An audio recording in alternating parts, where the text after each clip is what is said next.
This episode of Recording Studio Rockstars is brought to you by OWC, Spectra 1964, Atom Audio, Sampley, Isotope, and API. You're hearing my voice right now on the API 3122V mic pre and Spectra 1964 C610 comp limiter through Isotope, RX, Ozone, and Neutron, all recorded safely onto an OWC SSD and mixed on Atom Audio monitors. So get ready to rock.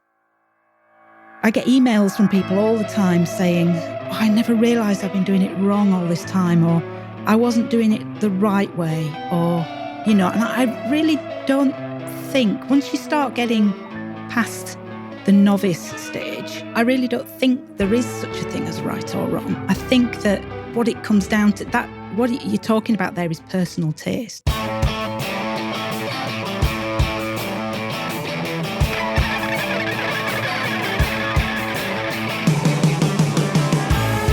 Welcome to Recording Studio Rockstars.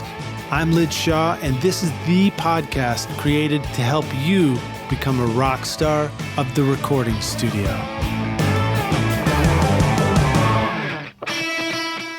Ever wonder how I get a consistent sound quality mixing hundreds of episodes of Recording Studio Rockstars? It's because I've been cheating by using Isotope, RX, Ozone, and Neutron on every single episode. Right now, you are hearing RX breath control, declick, declip, DS, deplosive, voice denoise, Ozone multiband compression, Neutron EQ, and limiting, all from Isotope. Try out the subscription option for yourself with an extended 30-day free trial at isotope.com/rockstars or use the code ROCK10 to get 10% off any individual plugin purchase.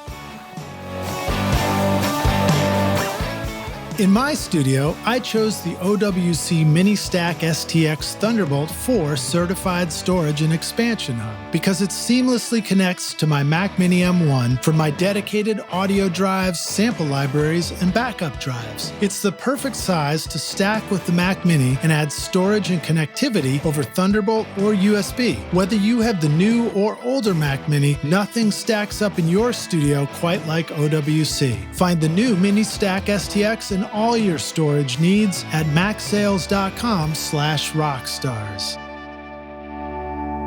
Howdy Rockstars, it's your host Lid Shaw, and welcome back to Recording Studio Rockstars, bringing you into the studio to learn from recording professionals so that you can make your best record ever and be a rock star of the studio yourself. My guest today is Sara Carter, a BBC-trained mixing engineer based in Basingstoke in the UK. She started recording and mixing music in the mid-90s from a small home studio until eventually landing her dream job working at the famous BBC's Maida, Vale studios and broadcasting house in London. Sara has worked with a wide variety of recording artists from Beyoncé to the Black Keys to the Cure and Rod Stewart, and has even been credited on records by Corrine Bailey Ray and KT Tunstall, among many others. She now runs an online mixing business, Music Mix Pro, in the UK, working with unsigned bands from all over the world. And she has a fantastic, fast-growing YouTube channel called Simply Mixing, sharing tips and tutorials, and also writes for the Production Expert blog and has even appeared on many of the Production Expert podcasts. I've also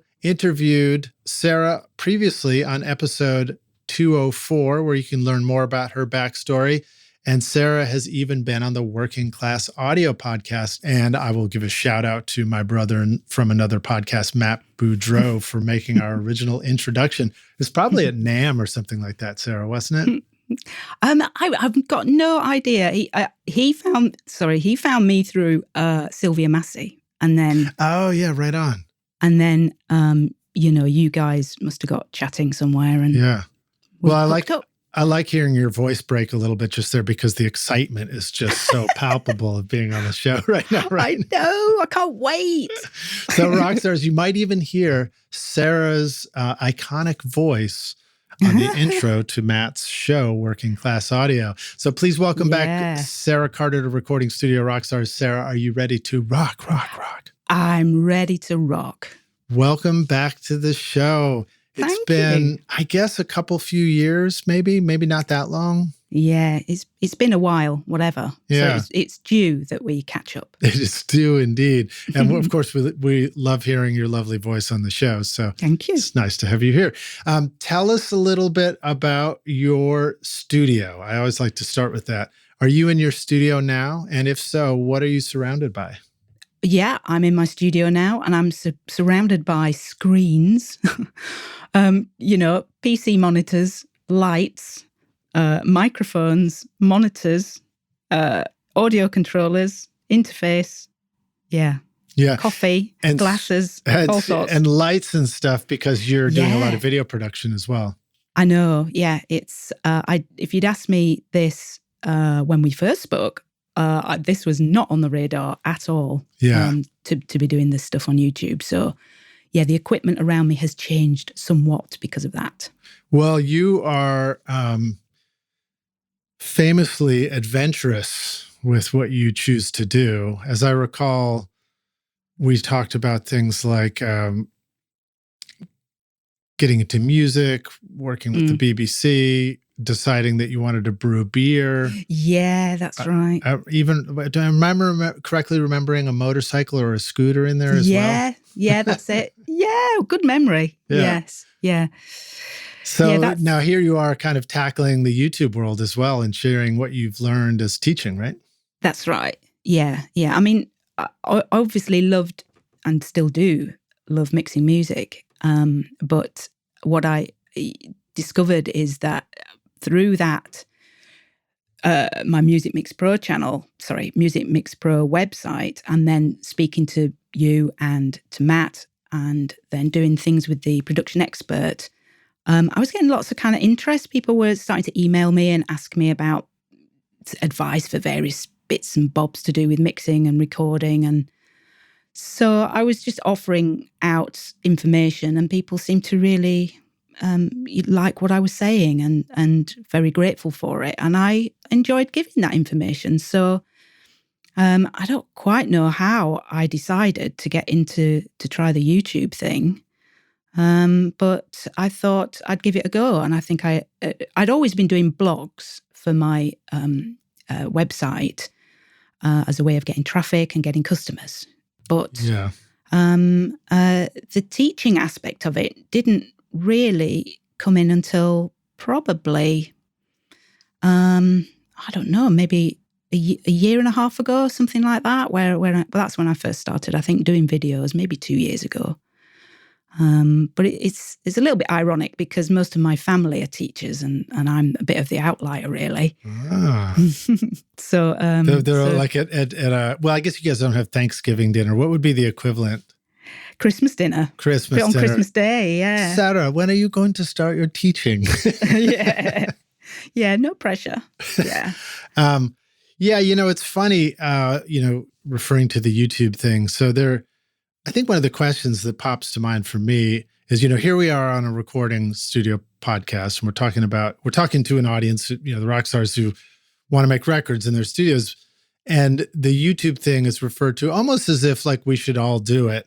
But that's not a given at all. However, at the same time, it's certainly something that can be a great addition to what we do in recording and in music, whether it's, creating videos as an extension of the music we're creating, or just simply recognizing that no matter where we are or who we are, the fascinating thing that I've learned about teaching is all you need to do to really qualify as a teacher, or in other words, all you need to do to feel good about stepping into the world of teaching is realize that if you know something about something, there's going to be somebody else who doesn't know that yet, and they would really appreciate you showing them how to do it. Yeah, exactly that. I thought, well, I can't. What's the point in me teaching?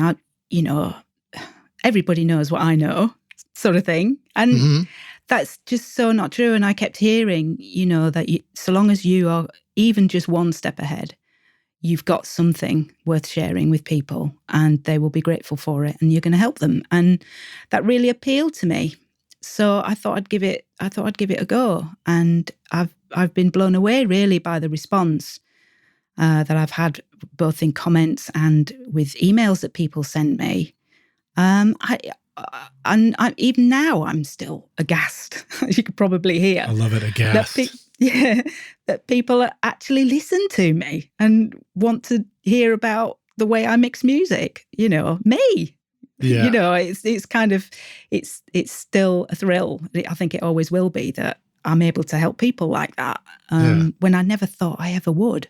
Well, of course, the funny thing about just being one step ahead of people is, all it takes is one step for them to step on your toes. But hey, that's all right. We'll get over that. So now I don't remember exactly, but the last time we did an interview, I don't remember where your YouTube was, but I'm going to give you a shout out because I noticed that your YouTube has even surpassed mine I think in the past 2 years. So well done. Has it? Oh, wow. I think so. I mean, you've got to, if you measure the subscribers and all that kind of stuff. Yeah. Now, YouTube, of course, hasn't been my main focus. The podcast has. Yes. Which has been booming and doing fantastic. And that's all because of you, Rockstars. So thank you. But talk a little bit about that too. What, because I do think this is relevant to all of us as creators. What do you feel like has been a key to growth for you in stepping into a place like teaching and making videos about the studio and seeing it do well? I think it's in the way that I've gone about presenting the information. I think it's fair to say when I started, it was and I'm still learning now. It's evolving. It's an uphill struggle sometimes to know the best way to approach a topic and to learn how to teach people. But what it all came down to for me was just making things as easy as possible to understand. Hence the Simply Mixing title for the channel and for my website. Nice. And that's because your audience has been enjoying the beer that you brewed? Just kidding. Who knows? That actually crossed my mind at some point as well, to teach people how to brew beer at home. Hey, why not? Why not, indeed? But at the moment, well, no, for some time now, my interest has fallen well and truly back into audio and music after taking a bit of a hiatus after the BBC. So, the growth of the channel has been amazing. And considering the amount of videos I've got up there compared to some other channels, I feel as though I've done really quite well. And I don't know why, other than to say on repeat what I've just said, is that I make it a point to try and break things down to a really basic level and take my time, not rush in the videos to explain the concepts and the theories behind certain techniques that we use in the studio. And it's landed really well with people. And certainly the comments I get, people do appreciate the sort of slower delivery that I do. And it's helping them understand. Yeah. So, and I don't know how to do it any other way anyway. This is it. That's good. I mean, I think that, it's important that we discover what our own voice is and just do things in that style, Yeah. Because it does tend to be better. And also just to close out on one more silly joke around with the topic of drinking and learning. Chris Salim, our mutual friend over at Mixdown Online, when we were at one of the AAS things, we did a brief segment of Instagram videos called Drunk Mixing Tips from Times Square. We were just going around sharing silly stuff. It was good. Oh, I can imagine. Yeah. All right. So let's see. What about the idea of teaching what you do and doing what you do as being exclusionary? Is that a word? Exclusive, or do they go together? Would you encourage the rock stars to consider that creating stuff that explains what we do in our studios, whether it's mixing or producing or recording, is beneficial to our desire to do more mixing and recording and producing? Or do you think that it's something that are, pulling apart from each other as far as directions to go in. I mean, they say the best way to learn is to teach. So I think it would certainly be an angle to look at if you're wanting to learn even more deeply about recording and mixing. Yeah. If you commit to teaching somebody, then you've made that commitment. You've got to do it. You've got to put the time in, and you've got to learn the material, and you've got to learn a way to teach that material. So, you're so going to benefit from that and learn yourself and become a better mixer or recording engineer because of that. Yeah, it's true. We just even the act of going and thinking like, do I need to go check the manual real quick? And then Yeah. Oh, I've done that with, you use a plugin for a long time and, you've not looked at the manual for some time, and suddenly you think, oh yeah, I can talk about this. And then you start pointing things out and thinking, oh, I don't know what that one's for. And you find yourself opening up the plugin manual after, using a plugin for years. And you're learning all the time, new things all the time. Yeah. Okay, so let's see. One other thing that I was like kind of looking under the hood of what we're doing here at the podcast. And so before we were even rolling, we were talking about, you said, I'm going to record myself on this end. So Rockstars, sometimes a guest will record their own microphone and then send it over to me, and then we can mix that in. Other times you would just hear their microphone coming through Skype if we're doing a Skype call, and that can sound great too. But you mentioned a tool that you were using for that called Audio Hijack. So tell us what that is. Yeah, I've not looked at the manual, so you've put me on the spot. That's all right. It's Audio Hijack. It's by Rogue Amoeba, I think they're called. Yeah. And they have this little suite of really great, useful audio apps. And they've been around for ages, like years and years. But this little app that I use, Audio Hijack, it's a great tool for just quickly capturing an audio recording. And the routing on it is great, so you can capture sources from all sorts of different applications on your computer, as well as hardware, microphones, that sort of thing.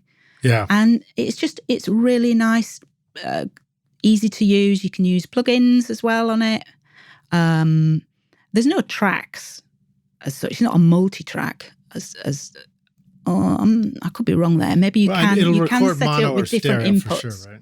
Oh yeah, definitely. I think you can collectively, you can record as many inputs as your interface has. So yeah. But it doesn't look like a DAW. It doesn't look like Pro Tools or Logic or anything. It's like a Swiss Army knife app on a Mac. I don't know if there's a version for PC, but on a Mac, it lets you take the input of one program and record it, or the output of something and record it to the input of something else. It can take a microphone and, send it somewhere else. I might use it if I had Pro Tools going and I was like, how am I going to get out of Pro Tools and back in on some other app so that I could do a live stream?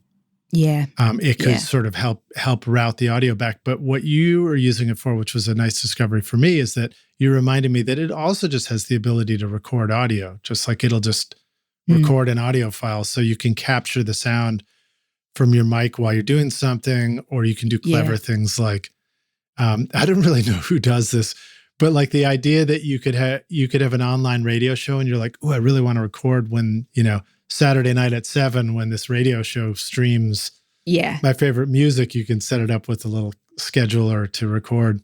Yes. Yeah. You could probably set it up to like, do like studio security where like it'll just start recording the mic at night or something like that. Yeah. To hear all the mice. Yeah, I hear all the mice in the studio. I had a funny thought as I was saying goodnight to my kid the other night. And we most often, many of us just set our phones down somewhere nearby. Maybe you're like, dare I say it while we're talking on this since we've muted our phones? Hey, Siri, who's listening. Hey. Sorry, rock stars. Everybody's phones just went off the hook. But you got your alarm on or something. And then I thought about it and I was like, all those phones in the world that are next to all the people sleeping, I wonder what the AI, the singularity is doing with all the people all talking in their sleep. Yes. Just the insight to the universe that's going on. It's pretty incredible stuff. Oh my God. What a cacophony of awfulness. All right, rock stars. I promise I'll put us back on track here. Well, so let's see. What should we start with? One of the things when I say, tell us about what's around you in your studio, I do feel like most of us over the past couple of years, 2020 through 2022 and 3, have been, sort of hunkering down with our studios and dialing things in. What are some of the things that you feel like you've really dialed in at your studio over the past couple of years? Well, obviously, for one, is recording videos. But I don't know how relevant that would be to the rock stars out there. Well, let's start with that. How would you go about making a video if you're doing just the basics, since this isn't a video production channel, but if you were like, okay, I need to talk to the camera, but I also need to show my Pro Tools or whatever DAW you're using on the screen. What are a couple of basics for how you might capture all that? Yeah, it took a little bit of working out, actually. You wouldn't think it would. You think you start off these things thinking it's going to be quite straightforward. But you really need a screen capture app. So, I know that QuickTime will do that, but that's kind of a basic option. So I use an app called ScreenFlow. I know, Lidge, you use OBS, don't you? Which is free. The only reason I do that is because I started with ScreenFlow and I ran into too many headaches. Yeah, I remember you saying, and they've just recently updated it, actually, particularly for audio professionals, where they take into consideration that you're using an interface now, and it's not just computer audio or an audio card. So, I haven't really delved into it because I just tend to stick with what I know. Yeah, don't we all? It's a good skill. If it ain't broke, don't fix it. So I record. I use Pro Tools, but I actually use ScreenFlow to record my microphone through the interface, and it also obviously records the screen, so it will capture the DAW timeline if you want to call it that. And then the output of Pro Tools is where I use Audio Hijack to capture that source. And are you using a native Pro Tools system or an HDX system? Oh, just a native. Okay. Yeah, just native. That is one little trick. That's the thing you discover, is that if you have an HDX or back in the day, I guess if you had a TDM Pro Tools system, Pro Tools didn't really give you access to that audio in the system. But if you use a native one, then Pro Tools is kind of speaking to the Mac system audio, and then it becomes much easier to capture it. I see. Okay. Well, I capture that audio in Audio Hijack, and then I bring that back in to the ScreenFlow session afterwards and edit it all together. And then I've, if you want to catch video as well, then the normal way is to use a webcam. I've had issues with that, to be honest, which is why many of my tutorials don't include the little window, in the bottom right-hand corner. Right. Particularly on longer videos, because I have awful trouble with the. It's got variable frame rate, so that means the audio goes out of sync after about 25, That's a 30 lovely minutes. Feeling. Oh man! So if I'm doing a short video, that's okay, but no, I generally don't. I don't know how people can do short YouTube videos. Goodness me, they're hard to do. I know. It seems like a 7-minute video would be easy and short, I know. but it's like twice as hard. No, maybe it's just because I keep going, I don't know whether I do go off down rabbit holes so much because I do script it to keep me on track. But I just feel as though I need to give the context. If I'm teaching a particular method or something, I feel as though I need to give the context of it. So that generally means that my videos run more on the longer side. So 20 minutes to, 40 minutes, that sort of thing. But I think that, it's just easier to understand if you know what's going on behind the scenes or under the hood, or why you're doing something, and you need that the full story to be able to understand sometimes. Yeah, which is the problem with these 7-minute YouTube videos. Yeah, you get the information, but it might not necessarily work because you're not armed with all the facts. So.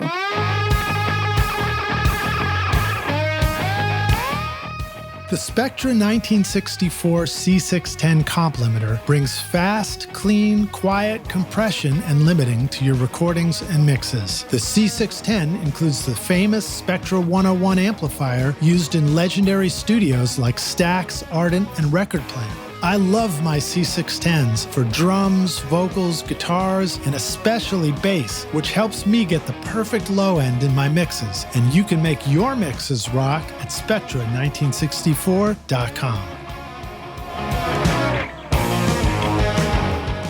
When your band hits the studio, it's smart to have all the songs, mixes, and notes in one place. But figuring out how to share all the files can be frustrating. There's always somebody in the band who can't seem to log in or wants to use a different platform. Samply.app makes it easy to collaborate and communicate by creating a shared project so the whole band can get organized before the session. Just upload a voice memo, lyric sheet, song charts, photo, video, mixes, masters, or even invoices, and start commenting. Sign up for your free account now with 25 gigs of storage and unlimited projects, and use the coupon code RSR20 to get 20% off the first 3 months when you're ready to upgrade at samply.app.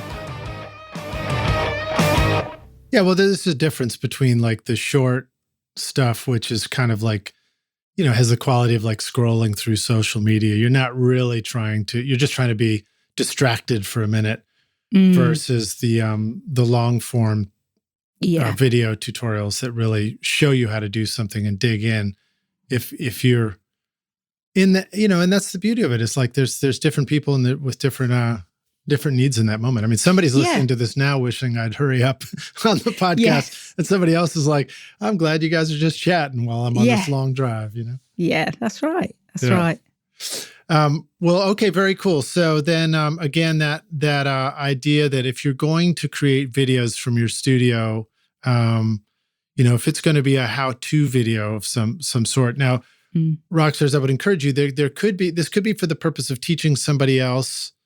It can work even if you're a local studio. I mean, to me, the idea of having a local studio and sharing knowledge, and even saying like, for those of you that I work with that are trying to DIY from home, I'm sharing knowledge so that you can do better work. I think that can actually work really well for bringing in more clients, bringing in more work, because people appreciate it, it builds up a level of trust with you. Exactly. Yeah, that's what I was going to say. Because there's the other video as well, which is more instructional for your clients. Often they want to know how to get audio out of their DAW in the best way for you to work with it, and to save you time if you are mixing other people's music. Yeah.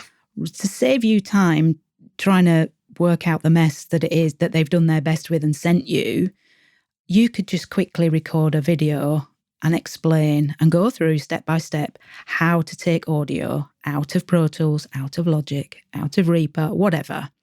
And just put that up on YouTube as a private video or not, have it as a public video. And just send the link with your introductory email, and just make it really easy for your clients to work with you. And it'll go a long way to building up that trust and them coming back to you for more work as well. Yeah. And so just to reiterate what you said, it could be capturing your session screen so that you're showing examples of stuff. It can also be a video of you so that, when you use something like Screencast, it captures your screen video, but it also captures the video and it keeps them separate until you go back and edit this.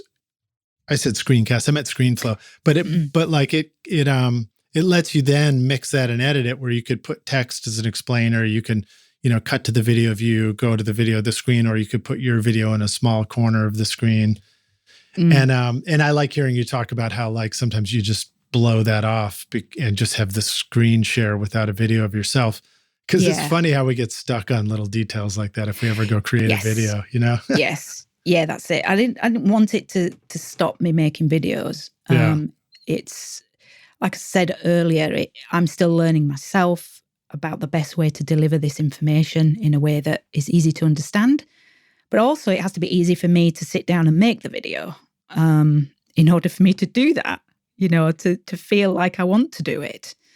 Because if it's a headache, then it's, that I'm not going to produce my best video that way. Yeah. So yeah, making things easy is kind of it's my thing, really. Yeah. I'm thinking about some other examples too. When I spoke with Larry Crane, I think John Fintel even had those. They both had examples of websites for their production in studio that included them talking about the process of working on the music and mixing. And I was really struck by that. I was like, oh, this is so great. It's like for somebody who's thinking about working with you and you're showing off, when I work on your music, these are some of the things that I do. Yeah. People dig that. It's helpful. Even if it's not for, educating an engineer, even for just an artist or a client, it's really educational. Yeah. Yeah. And perhaps has, over the last couple of years has become more commonplace. Having to work remotely, it's a great way to meet your mix engineer and to have a conversation, decide if you're both on the same sort of wavelength, and then you can work together quite happily, or not, and find somebody else. But I think it's got more commonplace now. Yeah, being able to chat like that remotely. So some thoughts that are popping into my head, maybe the first question that comes up is, well, if I show everything that I'm doing, aren't I, telling somebody, oh, well, you go do it yourself. This is what I'm going to do anyway.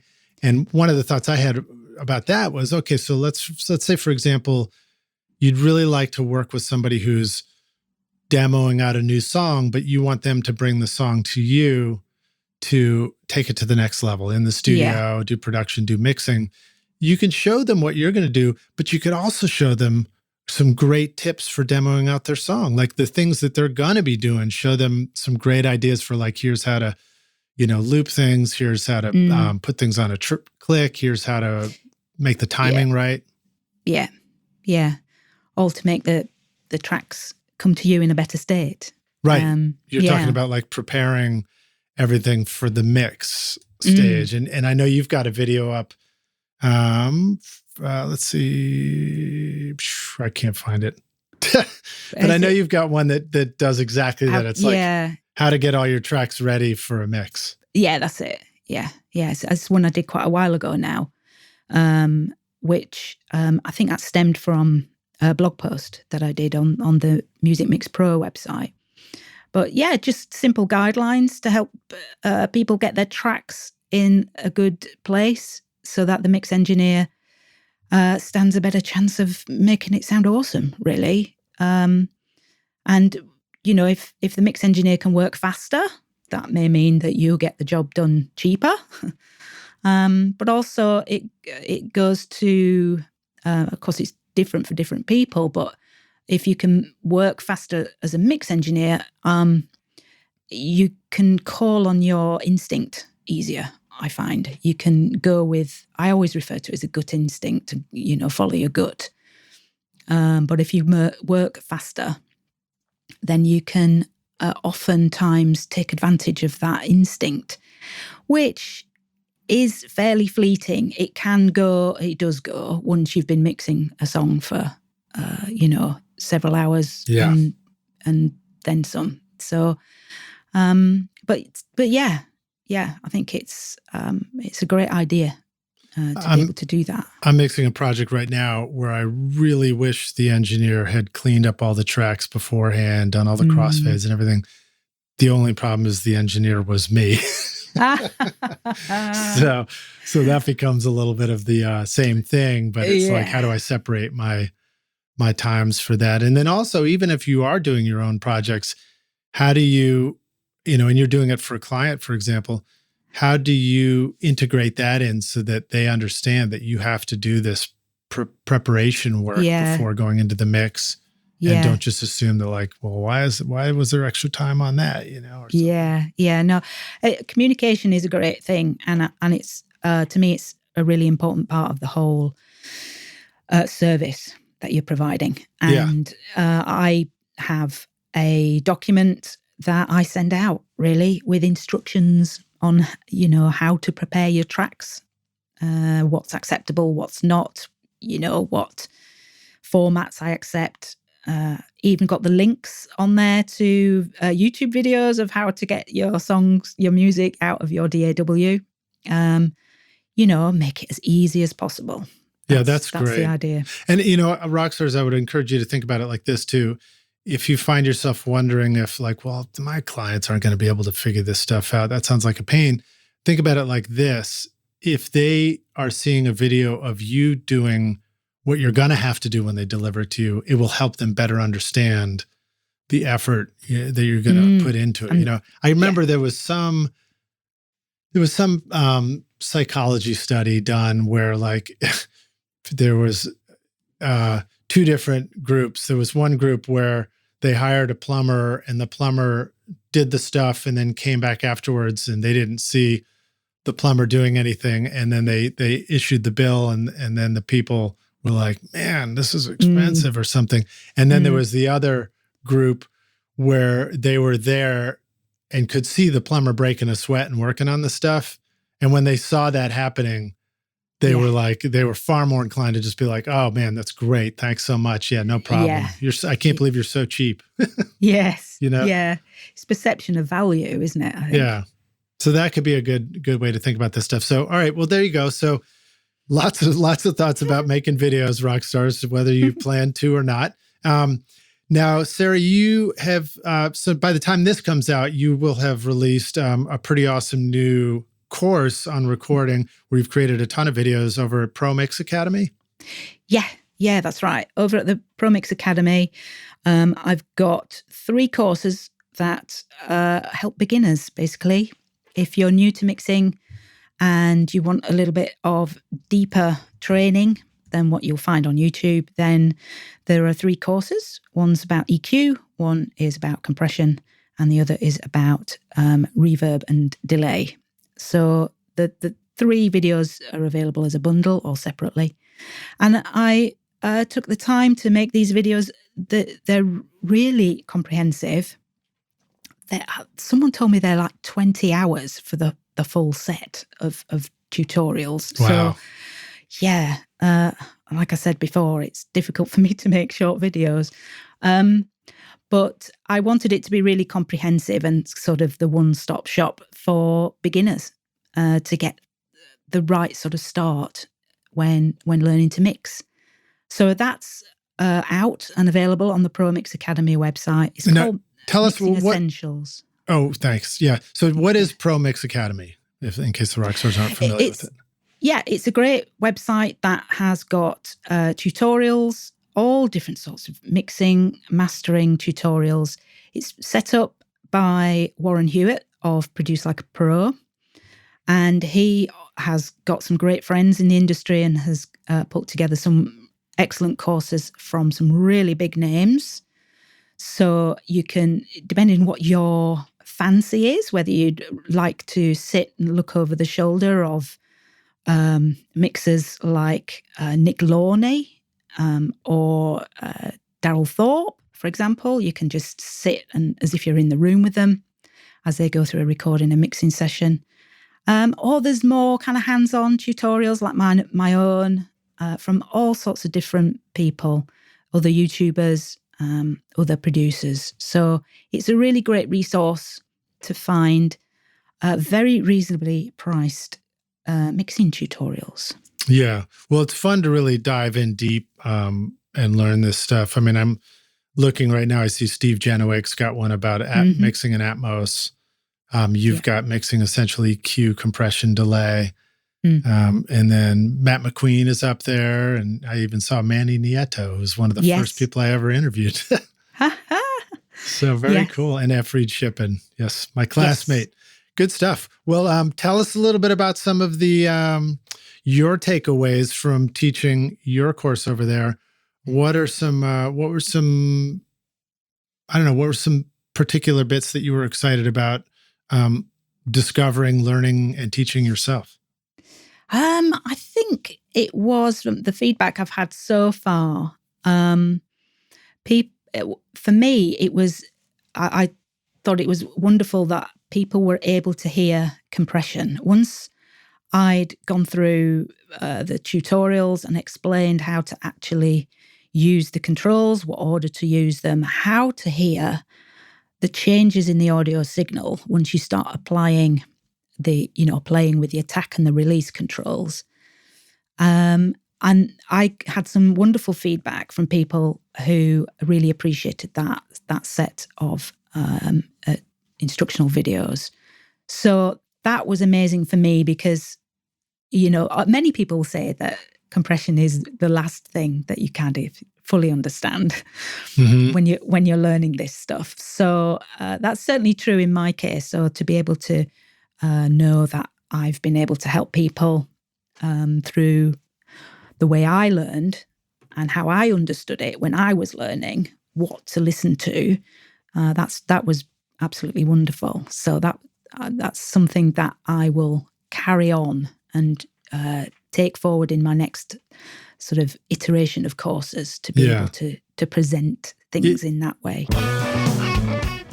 Atom Audio introduces the all-new A7V monitor with rotatable HPS waveguide for the accelerated ribbon tweeter and advanced onboard DSP-based room correction using the included A-Control software or optional SonarWorks software and measurement mic, allowing you to tune your speakers for your room, your mix position, and your ears anytime you want. Get the extended 5-year warranty for monitors that will improve as your studio improves at atomaudio.com.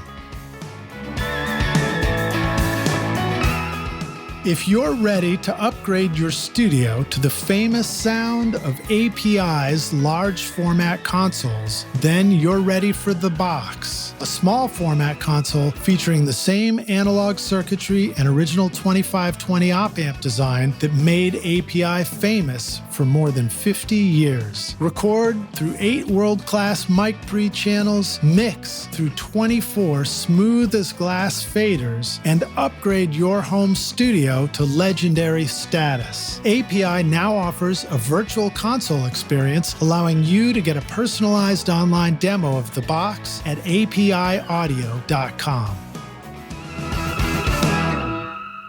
I remember learning about compressors in school, but I specifically remember the first time I was in a internship, and then in the first studio I was working at the internship, the owner of the studio sat me down and he was mixing something and he said, listen, he said, did you know about this? Listen to this. And he played the drums, which were coming up through a Neve VR console.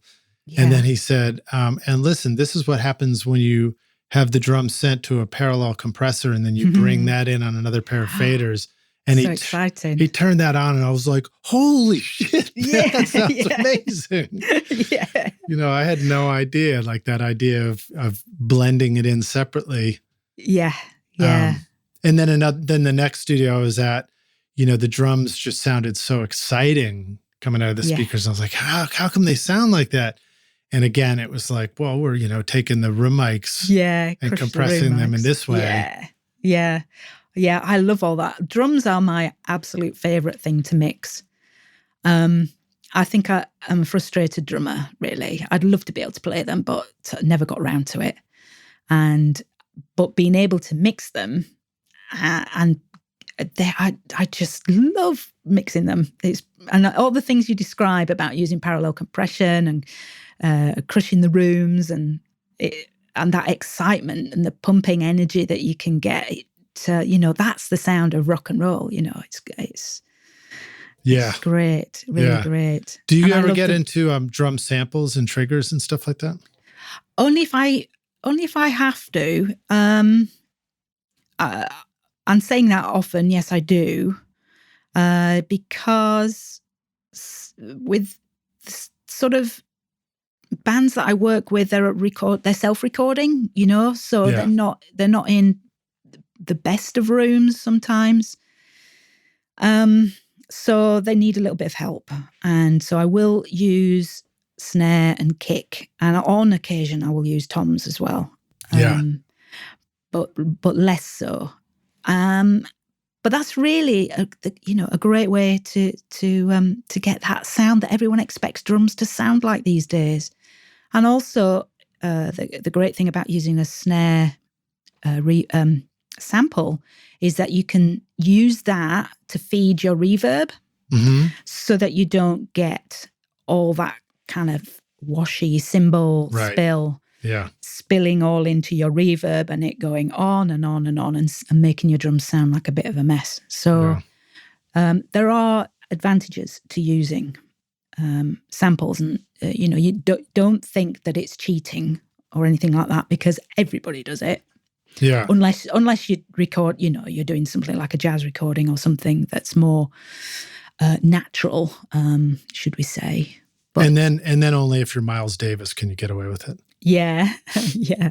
All right. So what you're suggesting is that sometimes we might, if I'm hearing you right, we might use the actual snare that was recorded, and that's what you hear in the close mic.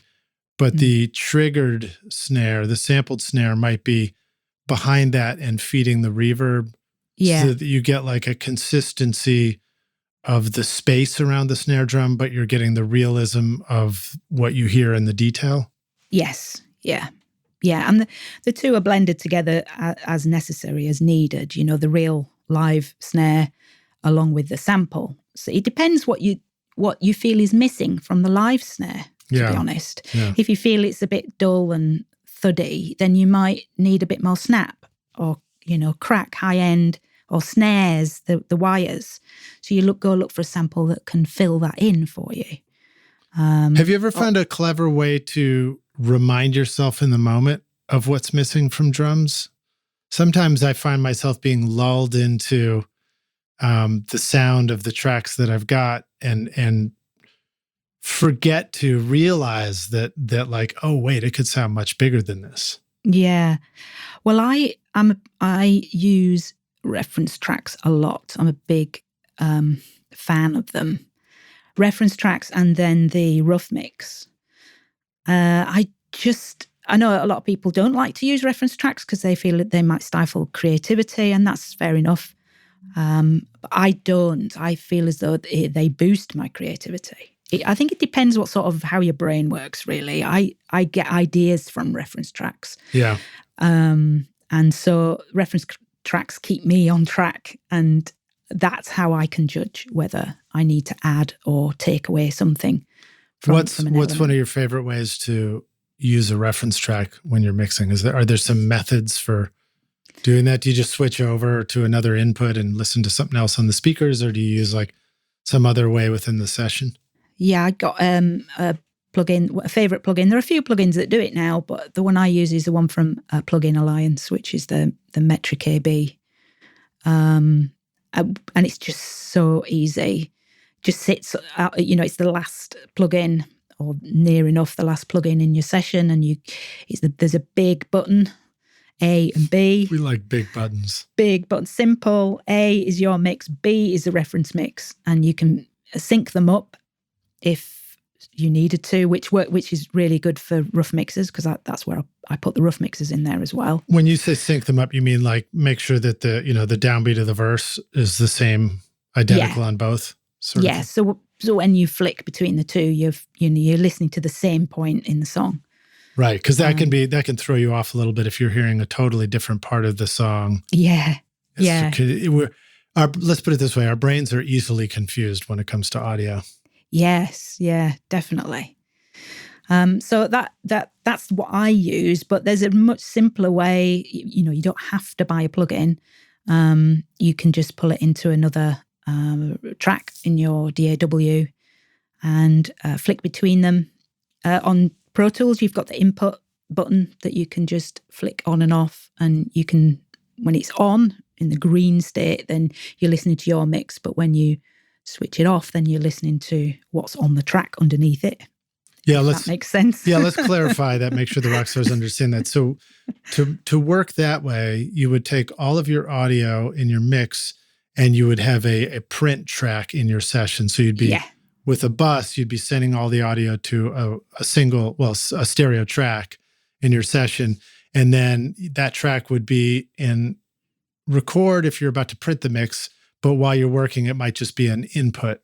Mm-hmm. And so you're hearing your mix come to that stereo track. But you can also have a reference mix or the previous, let's say you did mix 1 and now you're working on mix 2 and you want to compare what you're doing now to mix 1 from yesterday. You could have mix 1 on that track already so that if you turn off the input button, now all of a sudden you're hearing what's playing back off that track. Yeah. So that's an easy way to set up a reference track. I mean, the key to it, though, really is making sure that they're of the same level as each other. Because you know how easily we're tricked. Our brains are tricked. If something's even half a dB louder, your brain might tell you that it sounds better, and that's not necessarily the case at all. Oh, yeah. So good tip. Rockstars, reach for the volume knob on this podcast right now and turn it up one little click and it'll be better from here on out. And we will sound so much better. Yeah. So that is the rule, if you like. I don't like to say there are rules when we mix, but that really, to get the best out of reference tracks, you've got to make sure that they're level matched. And the Plugin Alliance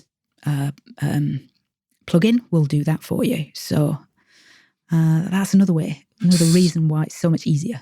So that's cool that it has a big button. It's really easy to just hit that and switch.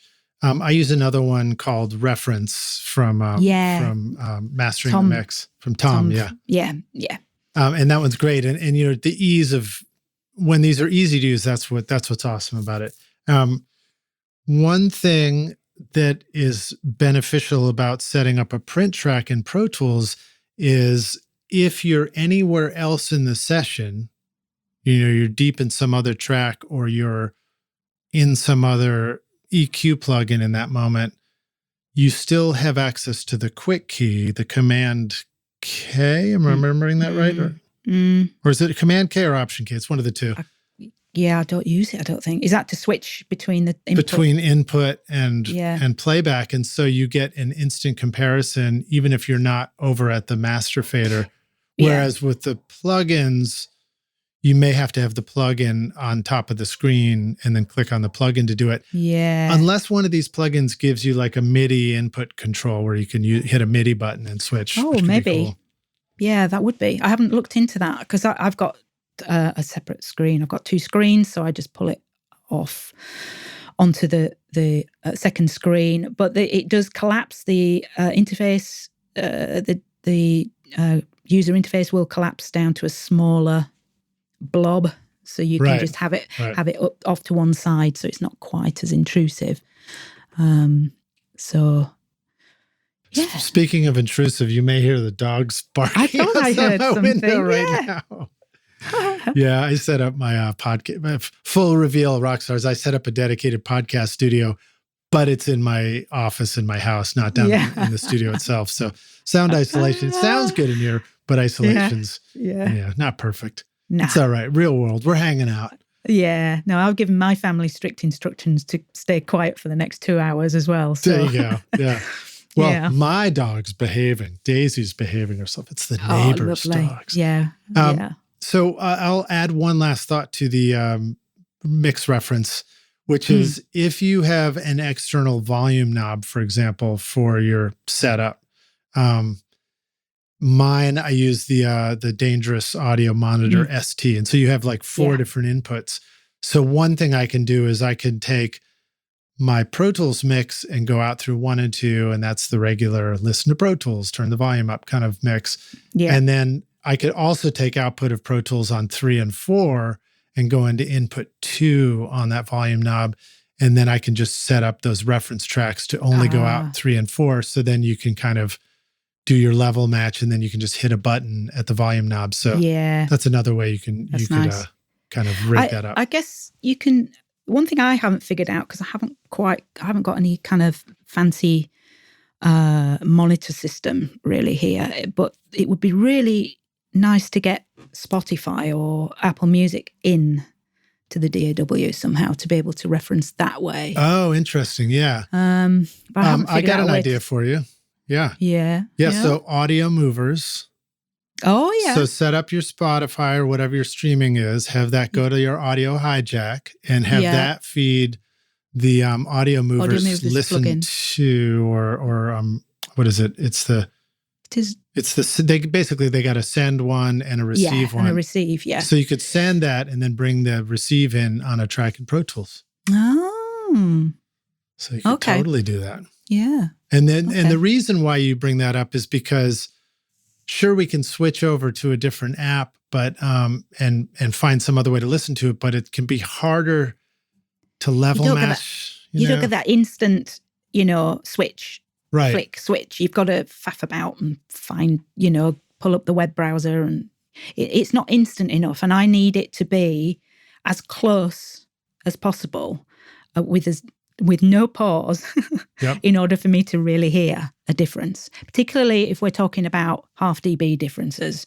I can't be hanging about waiting for, plugins for web browsers to decide to open and things like that. So yeah. And that's another thing I use Audio Hijack for, actually, whether it's legal or not and whether I get into trouble, but I just grab a little bit of audio from a commercial reference track, or a track I'm going to use as a reference track.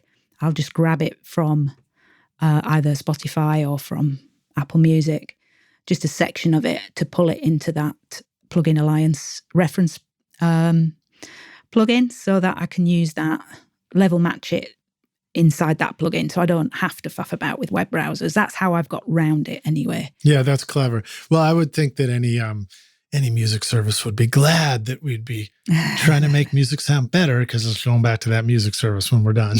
Yeah. Awesome. OWC now brings you the Mini Stack STX, the world's first Thunderbolt 4 certified storage and hub expander, perfectly sized to stack with the Mac Mini and the ideal storage and connectivity companion for Thunderbolt or USB-equipped computers and devices. With a universal SATA HDD SSD bay and NVMe M.2 PCIe SSD slot, you can expand your Mini's storage capacity to gigantic proportions. 3 Thunderbolt USB-C ports enable you to connect to millions of Thunderbolt, USB, and future USB 4 drives, displays, AV mixers, cameras, and tablets, as well as desktop accessories like a keyboard, card reader, or mouse. I'm using the Mini Stack STX paired with my Mac Mini M1 to house my dedicated audio SSD and sample libraries, and it works great in my studio. Find the new Mini Stack STX and all your storage needs at macsales.com/rockstars. Have you ever wished you could remove the click-track bleed from a singer's vocal mic, the sound of shuffling feet from a full choir, or clicking noises from the valves of an otherwise brilliant trumpet solo? These are just some of the incredible things I have been able to clean up, edit, or remove from a recording using the magic of iZotope RX. Great for mixing with a collection of plugins for your DAW to manage plosives, clicks, S's, noise, buzz, reverb, breaths, and even even guitar fret squeaks. With a set it and forget it simplicity that lets you focus on your creativity in this studio while you let iZotope handle the audio challenges. You can even adjust your vocal, bass, and drum levels inside of a finished stereo mix using the wizardry of rebalance. RX is truly magical. Try out the subscription option with an extended 30-day free trial at iZotope.com/rockstars or use the coupon code ROCK10 to get 10% off any individual plugin purchase. Hey Rockstars, we're back now for the second half of the show, aka the jam session. Sorry if you don't like the sound of jam session, Rockstars. But my guest today is Sara Carter. Sara Carter joining us from Basingstoke in the UK. I said it right, amazing. Right? Yes, amazing Stoke, as we say. Amazing Stoke. I love it. Well, I'm amazingly stoked to have you on the show with me right now. So welcome Wonderful. back. Let's start out by talking about some of these cool records you're working on right now and stuff you're excited about. There was an artist in your playlist, BP Moore, that I think you said was taking you in some new directions. So tell us a little bit about that. Yeah. BP Moore is Ben Moore. He, full disclosure, is my nephew and he's my godson. Right on. But we've got such a lot in common. So he has been the musician of that generation of our family.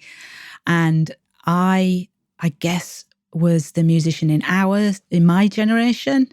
Yeah. My sister was more into acting, and then my mum was the musician in the earlier generation, and she was the kind of impetus for me to get into the whole thing. Well, I hope your sister wasn't acting like she was better than you. She's so much better than me. She wouldn't have me say anything else. So I think one of the things you said about this project was that it's, kind of taking you new directions because you've had a lot of experience with kind of indie rock. That's right. And this seems to have welcome in more of the ethereal elements and things like that. Yeah. This is more sort of ambient, and it involves a lot of orchestral elements.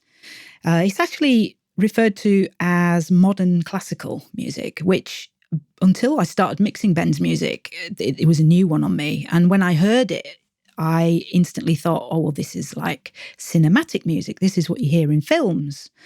And I loved it. And I didn't really realize that it was as big as it was, as popular as it is. So I've had some really fun times mixing not only his music, but music from his record label as well. And it's been a real eye-opener having to learn how to mix these different elements. You know, as rock and indie mixers, we're used to drums, bass, guitar, keys, vocals. That's usually pretty much it. Right. And then with orchestral instruments, all of a sudden I'm mixing strings and lots of pianos and lots of synths. Now, the great thing about Ben's music is that because he's a drummer, there are always drums involved. And he, more often than not, they're programmed drums, which he does, and he's very talented at doing. So they sound very realistic. So they don't take that much mixing, but he still wants me to do what I do to drums, as we spoke about earlier, you know, using all the techniques, the parallel compression and whatnot to make them sound, you know, even bigger. Yeah, it's funny. That leads right into my question. Oh. Hold Your Own, one of the tracks in the playlist, has what I would describe as kind of like a drum and bass approach to the rhythms with keyboards and, orchestral stuff going on. And so my question would be like, how is this different from mixing a live band? Yeah, there can be layers and layers of different drum sounds. And they're not only real drum sounds, they're also electronic drum sounds. So they're there as sort of reinforcement in some cases to the real sounds. And in other cases, they're there to add that sort of syncopation or percussive feel to the sound. So it's a lot like sound design in that respect. So that took some getting used to. All of a sudden, I've got maybe 4 or 5 kick drums that I'm working with, or, sub kicks, sub synths. And I've got to try and make all this sub stuff fit into a stereo mix, and sound somewhat coherent and not get too out of control. So that it's been a really great way for me to get that low end mixing skill really leveled out. It's been really great actually to work with sounds like that. That took me completely out of my comfort zone, but now I have such fun mixing it. So what are some great takeaways that you've had? Like, I mean, how do you, if you've got more than one low frequency thing going on? I feel like it's one of the tricks we learn in mixing a band is like, okay, don't have all those instruments compete with the bass guitar. Just let the bass and the kick drum, fill up that low end, and then you get into the keyboard world and it changes a little bit. What are some things that would help us know how to manage multiple things with low end? Yeah, that's obviously still very valid, and I use that approach all the time, where you decide which element is going to be the lowest, and then use a low-cut filter on everything else to try and make them fit, but at the same time not lose any of the power of the low end. The other things you can start to work with are sort of side chaining, which is something that I think is predominantly used more in dance music, where you would take the signal of the kick drum and feed it into the side chain of a compressor that is sat on your bass element, whatever that is, whether it's a bass guitar or a bass synth. And every time the kick hits, that is what is controlling the compressor. So it ducks the bass guitar out of the way of the kick drum. And that helps to tidy things up. What do you feel like is the experience that you hear when that happens and when that's happening right? Or what's the experience that how do we identify when we're hearing something where we might think, oh, that would be helpful if we go check that out, the sidechain compression? It would be, it's when you start asking yourself questions, what is my goal here for the low end? Which instrument do I want to be heard through this, this whole, it could just be a section of a song, it could be the whole song. So do I want it to be kick driven, or is it the bass synth that's really driving this song? And then you can make that decision. And then it's just listening to those two elements and deciding if one or the other is masking. And using tools like I've just mentioned about the side chaining, or you can use multi-band compressors to do it. You can use dynamic EQ, which tends to be my go-to, actually. I find it easier to use a dynamic EQ than a multi-band. I don't know why, because they're very, very similar. Yeah, well, they're very specific. It's like we're going just for the thing that's bothering us. Yeah, that's right. And so these are things that I may have used in a rock or an indie mix, but I'm using to a greater extent when I'm working with 5 kick drums and sub synths and things like that. The other thing with this, talking about sub synths in this genre of music, is that often then they're not there to be a sub synth as you would expect in a dance track. It's just there to reinforce the low end of the strings. So it's adding warmth and it's just rumbling away underneath, and it doesn't necessarily need any tight control. It's just adding that body, that low end warmth to the lower end of the strings. So it's understanding why these things are there in the first place, and having a conversation and listening to the rough mix to decide what you've got to do these tracks to make them work together. Well, sometimes I feel like exploring that idea of kicks and basses and low end things, side chaining each other. I guess a common one is what you described, where the kick drum is making the other low frequency things duck out of the way just a little bit by sidechain and compressing them, right? And of course, there's the obvious extreme EDM version where things are just bouncing and stuff. Yes. Yeah, no, it's nothing like that. Nothing that extreme. Yeah, much subtler, right? Yeah. And so one way that I try to do that is I just take an aux track, an auxiliary send on the kick drum, and I'll just call it like kick SC or kick control or something like that. And I'll put it on at pre-fader at 0, and it's sending to a bus, and maybe that bus is called, the name of that, whatever I just said, kick control. And then whatever plugin or whatever instrument I might want to duck out of the way, I can make that a sidechain compressor on that instrument. Yeah, that's sometimes, right. Do you ever do it for snare as well? Not often.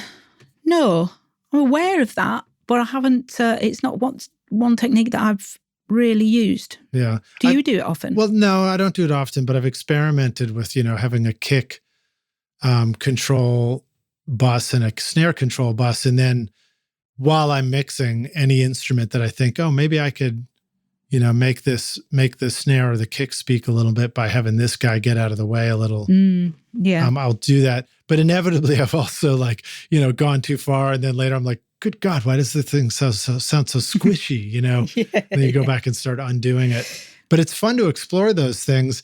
I guess, one of the other thoughts too is that times at which I've thought maybe this would be helpful is if you like the bigness of one instrument and you like the bigness of the other, you like the bigness of the kick, you like the bigness of the bass on their own, but when you put them both in at the same volume, the mix sounds a little lumpy or something, right? Yeah. Like that could be an indicator to maybe sidechain the bass out of the way every time the kick happens. Yeah. Or depending if they're always playing together at the same time. Yeah. You can use that low cut filter on whichever element it is that you want to be slightly higher up the frequency range. You can use that low cut filter to just, up to like 60 hertz or something, just shave it off so that the kick, let's say, for example, has got more room for the power and the punch of the kick to come through. But then if that element is isolated, say the bass, at any point in the track, then it's going to sound a bit thin. So then that's when you start getting into automation inside your plugin to try and to fix that. So right. Sort of like smoke and mirrors kind of trickery. Right. In other words, so to describe this a moment further, it's like when the kick is hitting, eventually we learn, hey, why don't you play the bass note at the same point that the kick is actually hitting, or vice versa? Why don't you hit the kick drum when the bass note is happening, And that's very powerful sound. But a moment after the kick happens, the bass is sustaining. And it's like when they're both happening at the beginning of the beat, you don't really want all that low energy buildup. But as the bass sustains the note till the note is over, you do want it to sound full. So that's where you're saying you could put a dynamic EQ on the bass guitar so that the kick sort of scoops the low end out on the bass. Yeah. Yes, definitely. Now, there was a video that you did talking about the eventide split EQ. What is that? Yeah. And is that one that would be useful in a situation like this? Yes, I think it would. The split EQ is pretty mind-blowing. I don't know how sort of original it is in doing the way that it works, but it actually works by separating out the transient from the sustain part of the wave shape. So what you could do is you could pull out the sustain of a low end instrument, but boost the transient of it so that it's still heard. So you've still got the power of it, but you're just taking away that lumpy stuff, as you described earlier, and giving more space for the other instruments the other low-end instruments to carry that weight, if you like. So I guess you could, I don't know whether there's any side chaining in the split EQ, I can't remember. But it's certainly a great concept to use to be able to control the low end by grabbing the sustain portion of any frequency and pulling it out. Yeah, that's cool. That's cool. But you can boost the transient portion of the same frequency. It takes a little bit of kind of getting your head around, but you can boost the transient of that same frequency so that it's still audible. But it's a transient is short, sharp, quick, whereas your sustain is long and lasting. So you've got the old sort of technique of using a gate to shorten the sustain of a kick in order to again clear up the low end, so that because the bass guitar is playing at that point, then you don't necessarily notice that your kick drum is quite short. So there are all sorts of different techniques to get your low end under control. Well, in the video that you did on your YouTube channel, I think you were treating a vocal, and it was pretty remarkable how it took some of the consonants that were in the voice that sounded aggressive, and it just smoothed that right out in a nice way. Yeah. And it really did make the vocal sound fuller and smoother, almost like you had switched over to a great tube mic and some and hit tape. Yeah. It's a really fantastic plugin. It was a bit mind blowing when I started to use it and worked out what it could actually do. It's funny though, because even though it's there in my plugin list, I think I only use it for specific circumstances, where I think about the sustain and think about the transient. It's not one that I use every mix. It's just a troubleshooting plugin that I'll use for a specific problem. I find that there are plugins that are like that. There are ones that are like the basics, just EQ, compression, reverbs, delays, and then the ones that you break out when you think you need them. Because truthfully, we don't want to have to think too hard when we're mixing. We want it to be, emotional. Exactly. And it's like I said earlier, it's got to happen quickly. It's got to flow. And anytime you stop, you're just interrupting your inspiration. And your so when you need to get your perspective back, because when you mix a song and you've been mixing it for hours and hours, it just goes. And this is why you've got to keep that flow going. And I'm a real big believer in keep playing a track through and keep moving. And if you hear something, by all means, something that's bugging you, by all means, give it 2 or 3 minutes of your attention. But if you haven't fixed it in that time, forget about it and move on to something else and go work on something else. Yeah. And what will happen is either that original thing won't be a thing anymore, because whatever moves you've made after that will have sort of made it disappear. Or it will keep popping up and being a problem. And you spend a little bit more time on it later on. But eventually, 9 times out of 10, it all kind of just disappears. But by keeping moving and taking breaks when you have been mixing for a while, you're able to keep your perspective. Yeah, so I think that's great. And I think about the speed mixing that I did at Bonnaroo and the ways that I would address something, and if it couldn't be solved right, and then we had no choice but to just be like, cool, let's move on to the next thing, Yeah. And so often you can't even remember what that thing was that bothered you in the beginning, Yeah. I think it must be where I've got it from, in that when I've done mixed music live in festivals, it's very much the same thing. It's all of a sudden it was there and then it's gone. But yeah, you can't faff about in a live music situation, you've just got to fix it and go. And you're either going to get it to a state that it's acceptable, or you'll fix it.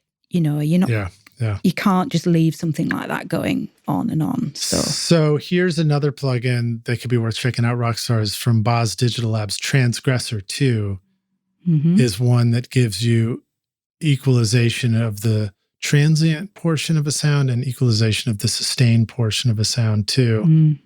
And I still don't see on that one whether there's a sidechain either. Yeah. I'm not sure. I don't know why both of these might or might not have a sidechain, but no, it does. It has detector, internal or otherwise on the Boz. So that one does have a sidechain. Yeah. I know that the split EQ allows you can use it as an EQ as well. Yeah. As well as just that transient and sustained. But it's a whole new area to get into. And I think things like that, when you're first starting out mixing, things like that can really muddy the waters. Make your head spin. Yeah. And I just think they're just not worth putting too much time and attention into initially. When you're first starting out, you just want to get the basics down, really, and then slowly start moving into the more advanced stuff. Exactly, Rockstars, because when you're starting out and making records, you don't want to be a transient. You want to be able to sustain.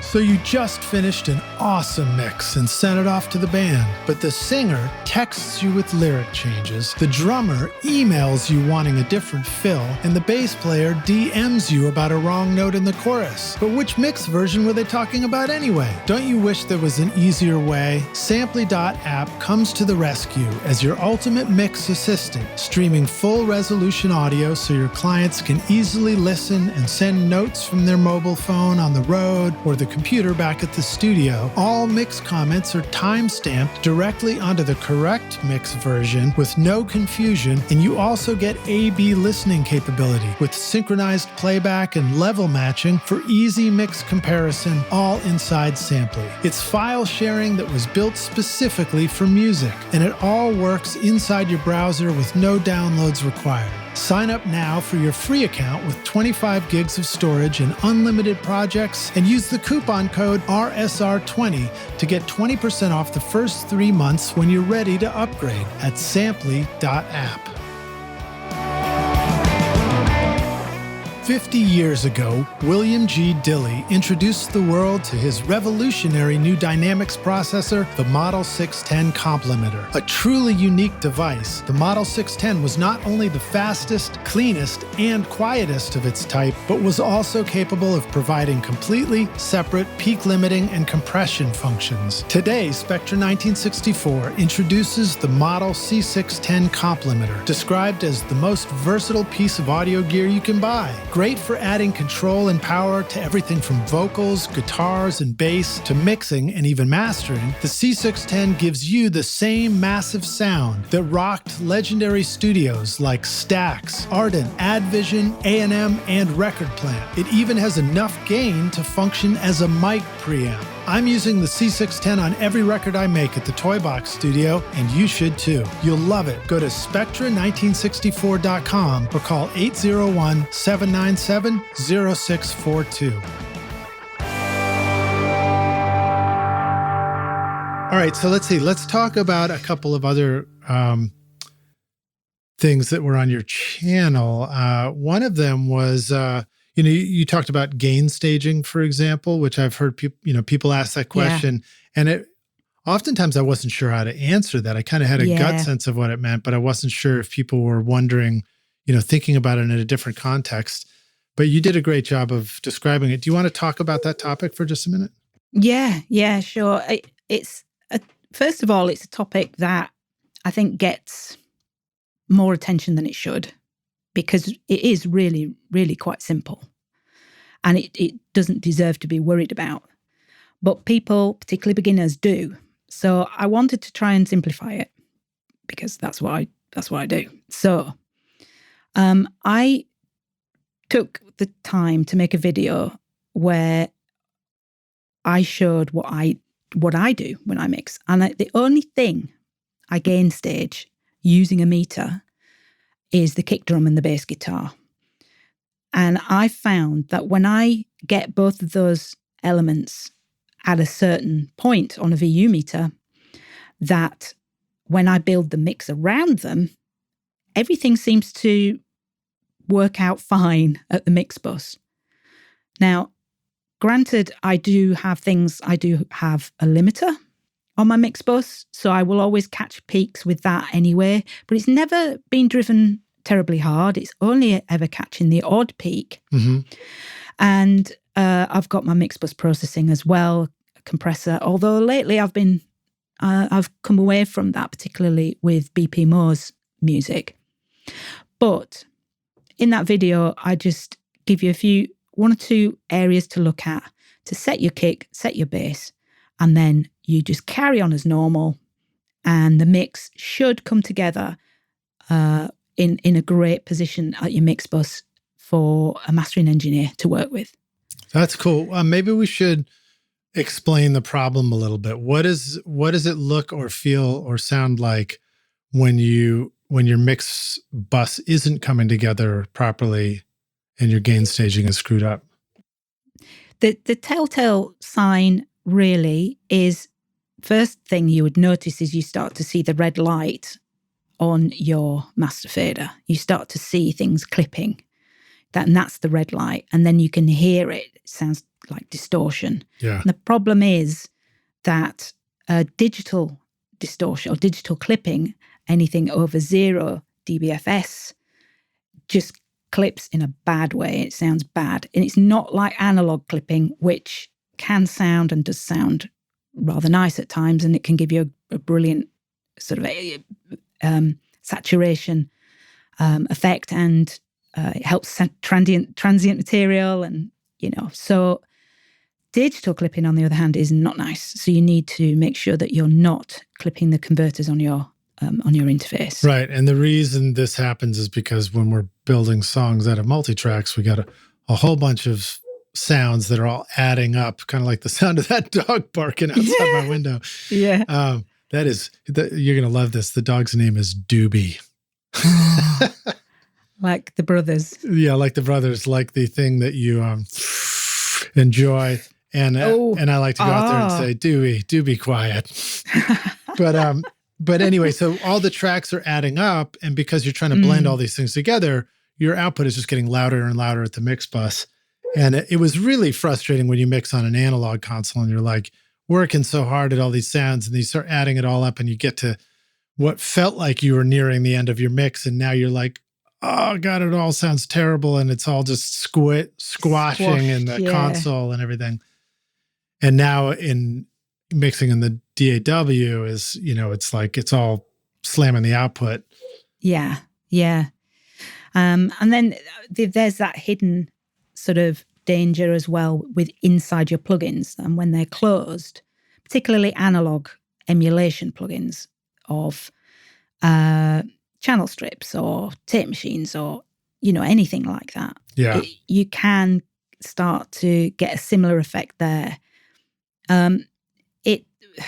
It gets complicated, certainly for my brain, when you start talking about the digital mathematics involved inside the DAW and how it works out this stuff. And I just wanted to get away from that and just make it something visual and easy for people to just get a handle on.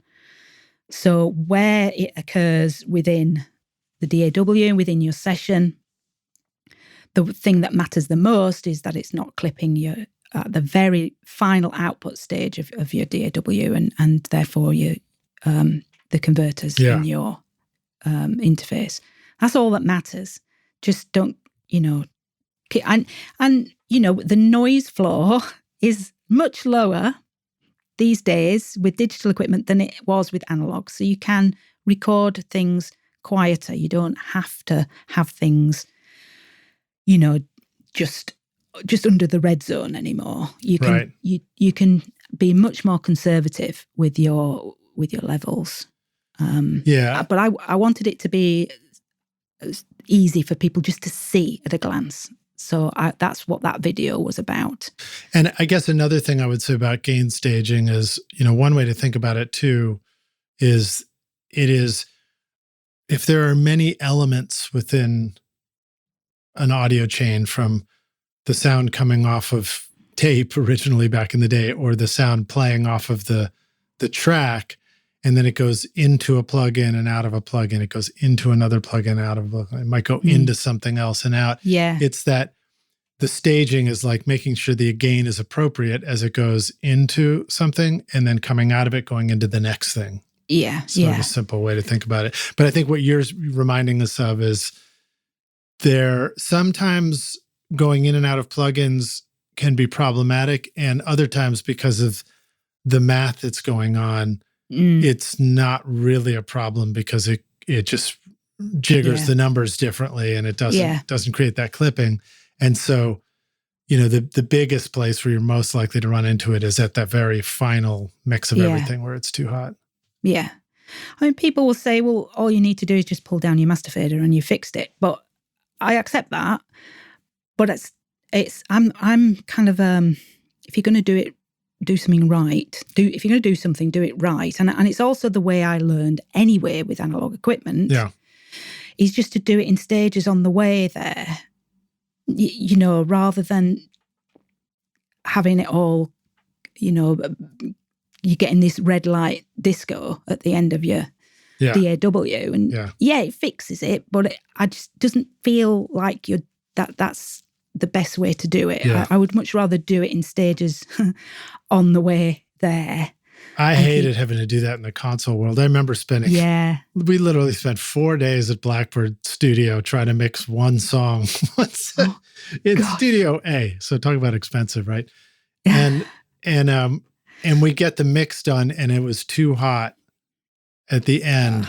And the suggestion was, well, just take the master fader and back it off a little bit. And I was like, no, it changes the sound. It doesn't sound the same. Oh, no.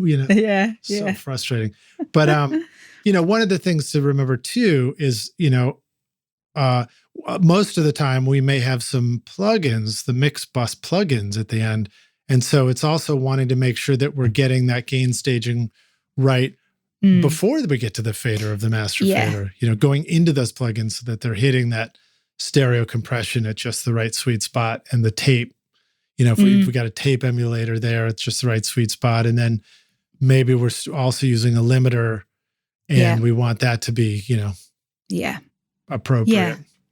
Yeah. And if you set up your session with enough sort of points along the way where you can address anything that's getting a little bit too hot, then it shouldn't be an issue. I use a lot of group buses, so I've got lots of places. I even have a submaster, a submix fader, so I can pull it down there. And really, it's not a problem. You shouldn't expend too much energy on gain staging. Just watch your levels and check you're not clipping any plugins, and just pull the faders down so that it's not clipping at the end, and then you're good to go. But people seem to want. See, I get emails from people all the time saying, oh, I never realised I've been doing it wrong all this time, or I wasn't doing it the right way, or and I really don't think, once you start getting past the novice stage, I really don't think there is such a thing as right or wrong. I think that what it comes down to, that what you're talking about there is personal taste and creativity. Obviously the gain staging could be regarded more as you really do need to get that right at the very end of your session. But anything else, whether it's the way that you use a compressor or the way you apply a reverb, whether it's on an insert point and you use the mix knob in the reverb, or whether you use it with an auxiliary, there's no right or wrong about that. And another thing about using some more advanced plugins, like say distortion, like the PSA1 in Pro Tools, for example. You think about people like Chad Blake, the way he uses that, the way he completely annihilates sound with that, he's completely screwing up the phase. Right. Now, that's not wrong. You could be led to believe that that's wrong because it's now out of phase because you've put a PSA1 on it. But it's not, because he's using it as a tone control. He's changing the sound and the shape, the shape of the wave with it. Yeah. So it's taste, and it's all part of creativity. So I'm really keen that people don't, start putting this pressure on themselves that I've been doing it wrong all this time. And I was getting some of that feedback through from those gain staging videos. So I was keen to make it clear that my way isn't the right way. It's just my way. Yeah. Well, so Rockstars, definitely go check out Sarah's YouTube channel, Simply Mixing. Let me make sure I'm getting the title of that. That's the right title to, Simply Mixing. Simply Mixing, yes. Yeah, music production, mixing tips, and mindset. Yes. What's a tip for mindset that you want to share with us? Oh, my word. There's a lot, actually. It's the confidence. It's how do you get the confidence when you're a new mixer? You've got all this information being fired at you. It's really difficult to start making decisions, and what's the best choice of plugin in this situation. So I will take the time to give the advice that it's okay to choose whatever sounds good to you. And again, there's no right or wrong. Yeah, it's like, which guitar should I play? Yeah.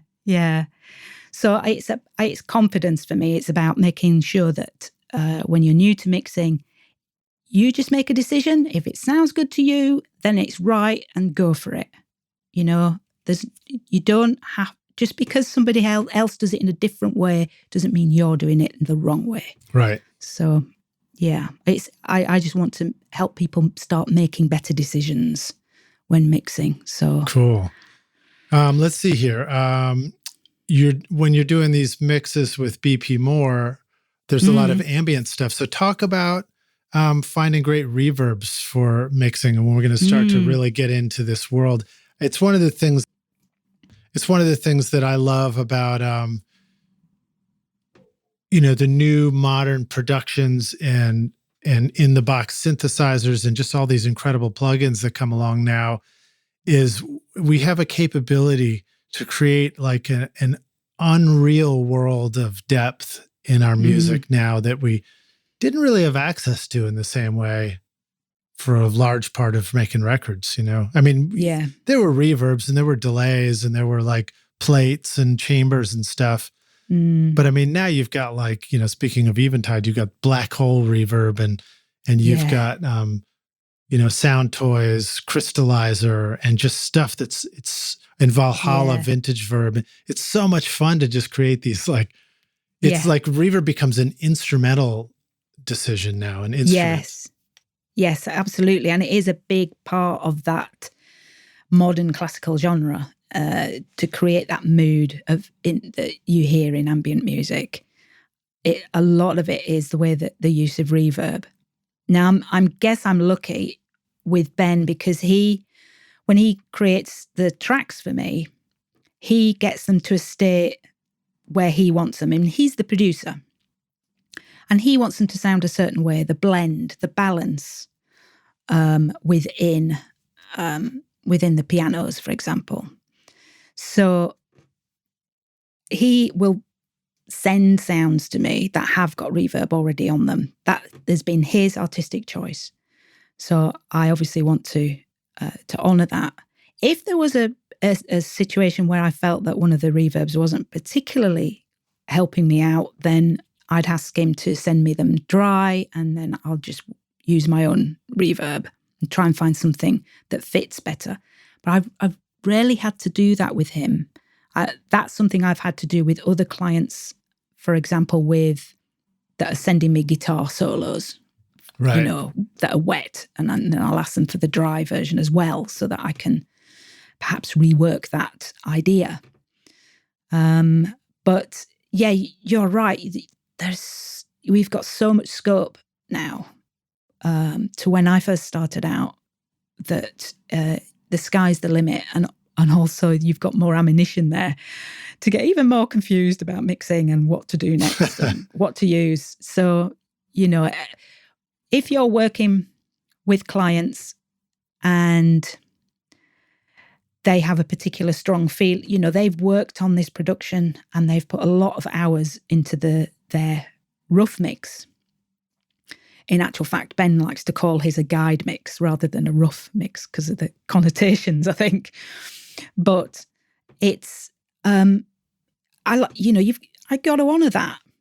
And so I see my role as just taking it up a notch from where they've already got to, send it me as it is, and then I will just clean things up, add a few bits of, fairy dust and, tap it with my magic wand, and I'll make the drums sound bigger and I'll make the pianos sound less muddy. And then together we've created this awesome mix.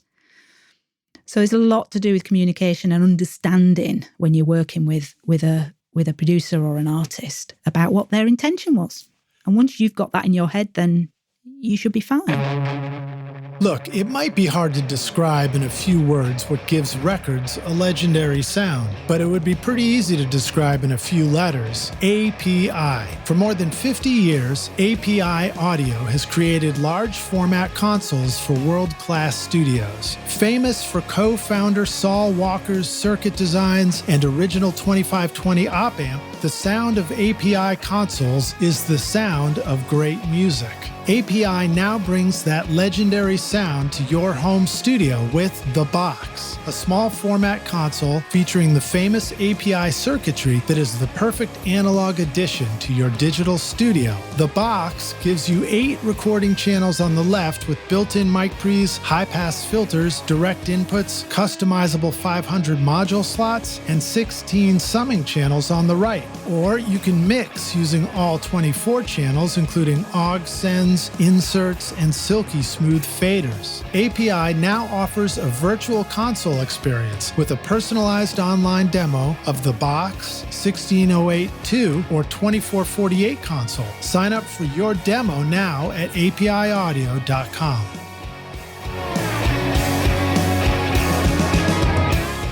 Atom Audio introduces the new A7V monitor for home and pro studios, the next generation of the incredibly popular A7X. The all-new A-series line of monitors delivers the same highly accurate, transparent sound and unique accelerated ribbon tweeter design that has made Atom Audio famous for over a decade, but now includes new innovations, such as the rotatable high-frequency propagation system waveguide, allowing the XART tweeter to disperse sound with controlled consistency, and DSP-based room correction and speaker voicings. Using the A-Control software or SonarWorks and Measurement Mic, you can now integrate advanced filters directly to the DSP onboard the speaker to help compensate for imperfect room acoustics without introducing annoying latency or requiring plugins. This allows you to tune your monitors for your room, your mix position, and your ears anytime you want to meet your ever-evolving studio needs. Get the extended 5-year warranty for monitors that will improve as your studio improves at atomaudio.com. When it comes to things like reverbs, let's say we're using a reverb on a send and we're going to do some stuff to the drums, or we're going to have a reverb for the vocals, a short one or a long one, or maybe something that we can send some guitars to. What are some of the fairy dust things that we don't think of at first? I mean, I've got a couple in mind, but I wanted to see if you have discovered that in teaching people. In other words, do we just put a reverb on and then, it's like, turn up the reverb? Oh, no, it's too much. I don't like the sound. Turn down the reverb. But, I feel like there's more to it. Yeah, there's more to it in understanding how to utilize EQ with reverbs. So you've generally got EQ damping inside a reverb unit where you can alter the response of the reverb room, if you like, or you can use an external EQ to keep the low end and the high end in check.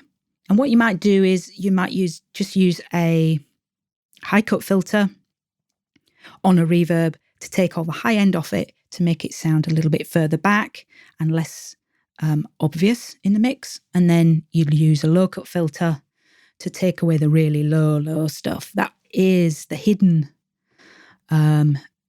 creator of mud in a lot of mixes. Right.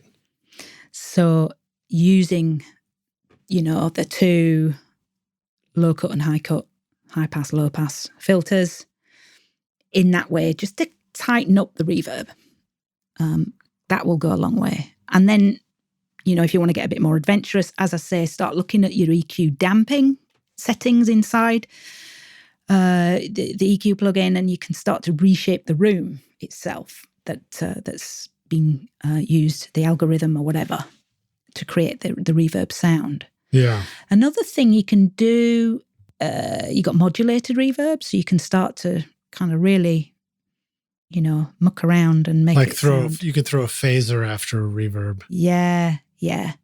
And you get some really interesting textures doing things like that. How about compression? Yeah.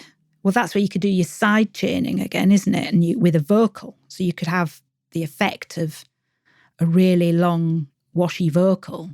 But if you were to use a long haul reverb or something like that on a vocal, pretty soon all the tails of the reverb start to layer up on top of each other as they catch up with each other, and it turns into a woolly, muddy mess. So you can use a compressor with a side chain being fed from the vocal, so that whenever the vocalist is singing, the compressor is ducking the reverb, and when the singer stops singing, then the compressor will let go. And it gives that impression that you've put on this really long reverb on the vocal, but yet the vocal is still clear and sort of intelligible. Yeah, it's like the kick and bass trick, except that in the kick and bass case, I'm not trying to rhyme here, but bass case. Yeah, but I mean, you're so close to all those ancient poetry colleges over there in the UK. So oh yes, I have to start doing that now. No, but in that case, it's like you're trying to make sure that there's some clarity for the kick drum in the low end, and in this case, it's like let's have clarity on the vocal in the big washy reverb space. So that's cool. All right, so we are coming near the end of the podcast. So rather than keep hitting you up about your YouTube channel, Rockstars, I encourage you to go over to Simply Mixing and check out Sarah's YouTube channel. There's a ton of great videos over there. And then also you mentioned the Pro Mix Academy. You've got more in-depth courses as well. So definitely go check that out. But let's jump into our close and jam session questions and kind of go through it quickly if you want. Yep. All right. So when you started out in recording, what was holding you back? It was my age, I think, because I started looking at getting into this professionally in my sort of early 30s, and I basically wasn't getting asked to job interviews, and I think it was because of that. Would that make you older than everybody else or younger than everybody else? Older than everybody else. I think a lot of studios I felt were looking for young people just out of university and people that they could mold to the sound of the studio, if you like, and they perhaps felt that being 30 something that I wasn't going to be as easy to change, like, a bit like stuck in my ways, but that wasn't the case. I was new to it all and very much open to learning. Yeah. And then the other aspect was being that age, I'd got proper real life commitments, real life bills to pay, and being a studio assistant then just wasn't going to cut it. Yeah. It's like you couldn't do the unpaid intern thing anymore at that point. No, that's right. So So I guess that's what held me back initially, and then I suppose felt lucky when the BBC job came up, where I actually think that my age was an asset in getting that, because I was a little bit more mature and worldly wise, I guess. So yeah, I think nice. That was that would be it. So what's the takeaway from that? Just keep looking. Yeah, don't give up. Don't give up. Don't give up. There's something out there for everybody, and the more you put out feelers, the more people you talk to, the more chance something is going to turn up. So true. So true. Hard lesson to remember sometimes. The world is a vast place. Yeah. Despite our impression that we're stuck in a corner sometimes. Yes. Yeah. How about sharing a recording tip hack or secret sauce, something, that you learned from your experience that the rock stars could try out on their next session? I guess the great thing that I do is that I will use a speaker. I will turn down I've got a mono speaker here in the studio, and I use that to set my vocal balance and my snare balance.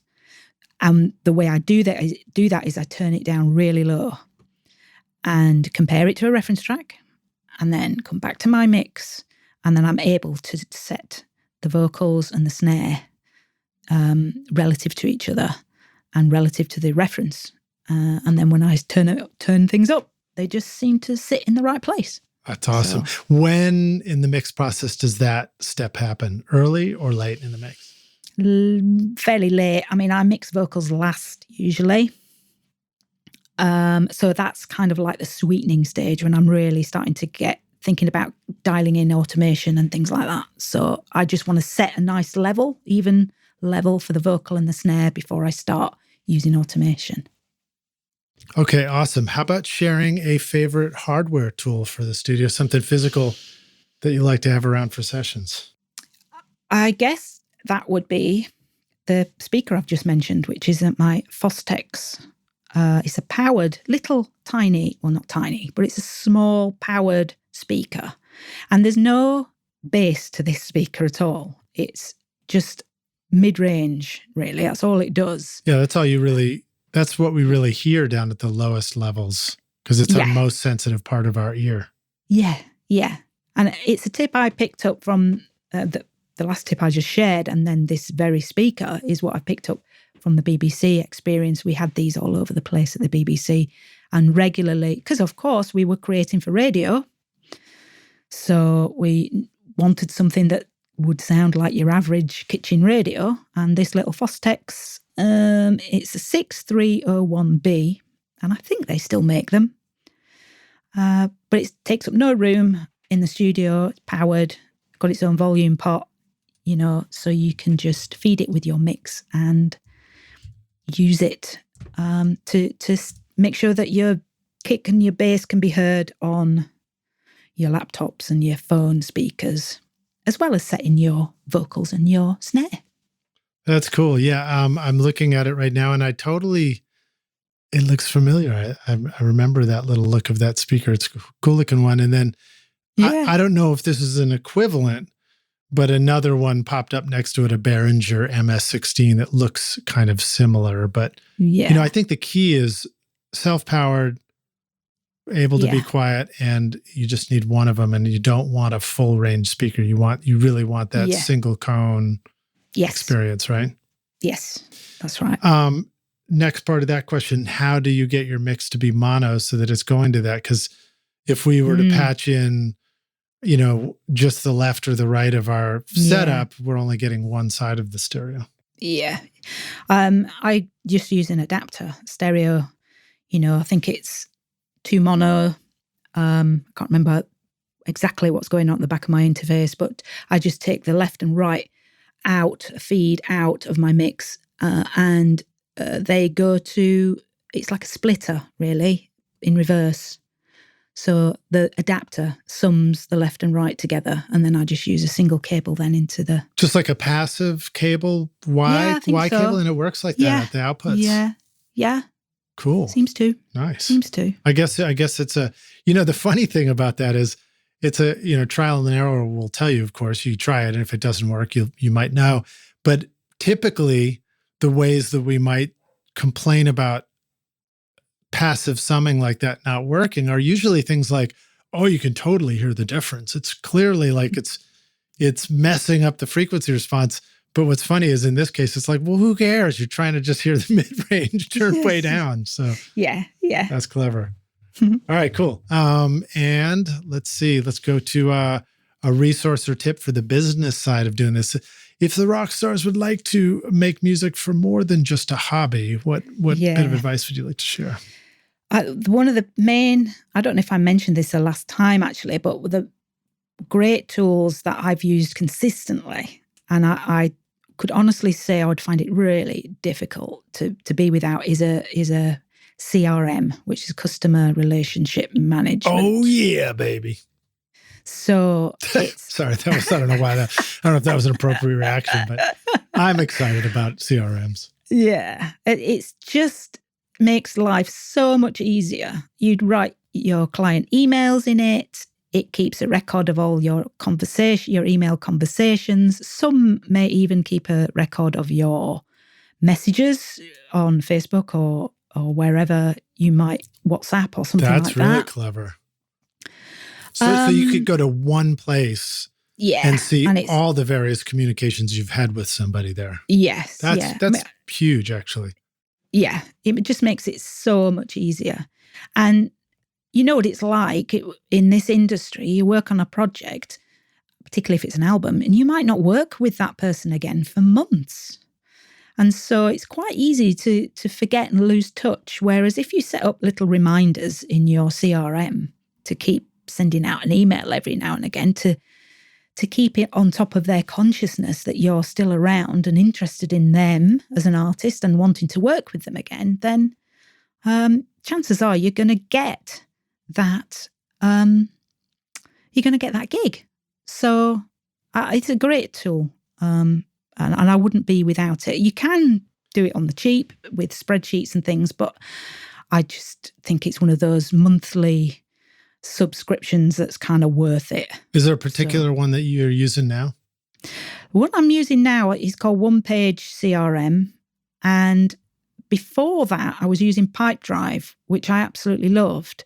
But because my business has taken this swing where I'm not really working with that many clients at the moment, because I'm doing the tutorials and teaching, I decided to try out some other CRMs to see if they were any better or did the same job for less money, to kind of cut my overheads a little bit. And the One Page CRM does the job. I don't love it as much as I did Pipedrive, but it does for me now with the level of clients that I'm currently trying to maintain. So. Do you want to record killer drums in your home studio? Rockstars of Drums will show you how to record, edit, and mix pro-sounding drums with examples from a Nashville session drummer in a Grammy-winning studio. Do you want to know how to master your own music at home? Rockstars of Mastering will show you how with plugins in your DAW so that your music will sound awesome when you finish your mixes. And if you're looking for a step-by-step solution for a pro-sounding mix that won't take years to learn, the Ultimate Mixing Masterclass with Craig Alvin will show you a proven method for creating Grammy-winning quality mixes that you can apply in your home studio right now. Or if you just need to learn the fundamentals of creating a great sounding mix, then register for my free course Mixmaster Bundle to get great mixes using simple free plugins. And get started now making your best record ever at recordingstudiorockstars.com/academy. Use the code ROCKSTAR at checkout to get 10% off any course for a limited time. So it's probably worth riffing on this for just a second. I'm using one called Sales Flare, which quite honestly, I'm using it because it was a cheap deal at the beginning and I got it. And it took me quite a while to start figuring out how I really want to use it. And I'm using it more now. But some of the things that are really cool with a good CRM is it's a place where, like you said, you can go and see your communication. It's a place where you could go have, all your contacts. You can For example, you could have a company, or maybe you could have a band in there, and you could have the band was the account, but the 5 emails that go to the different members of the band are all connected to that band as an account. So that's very helpful. And then you can also have email sequences in there. So you could have an email that like you send out to the band saying, hey, just checking in with you guys. It's, love doing the last record. Wanted to see if you're working on new songs. And then let's say they don't reply to that email, and most likely you're going to forget, a month down the road or something. You can be like, oh, I totally forgot I sent an email to that band. The CRM can cleverly send another email a month later and saying, hey, just checking in to see if you guys, got my last email or whatever. Yeah, nice. And I use those email templates all the time because it just cuts down so much time. Because you're writing the same thing to different clients. It's the same thing.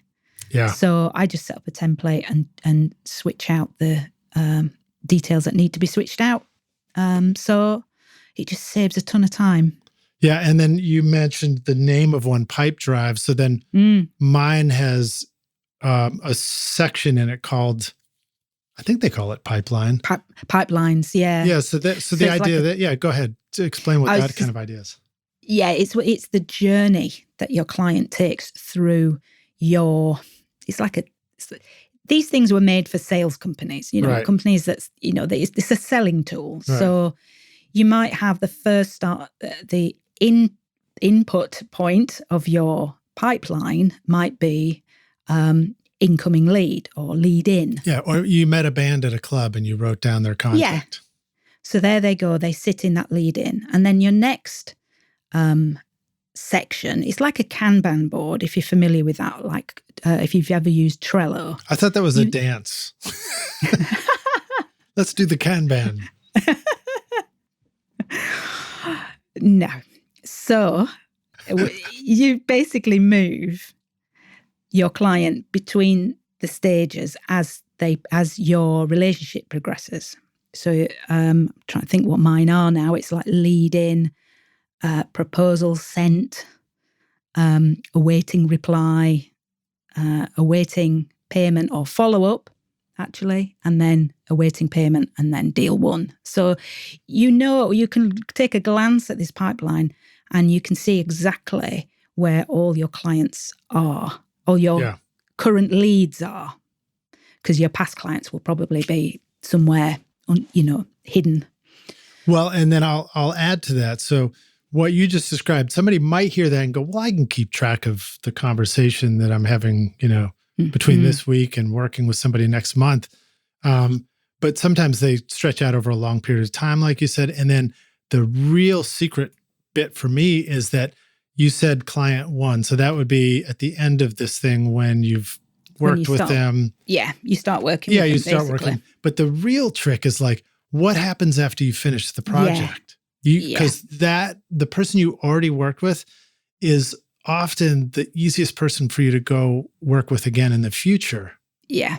And that's where you set up your email templates to automatically go out and keep in touch with that person.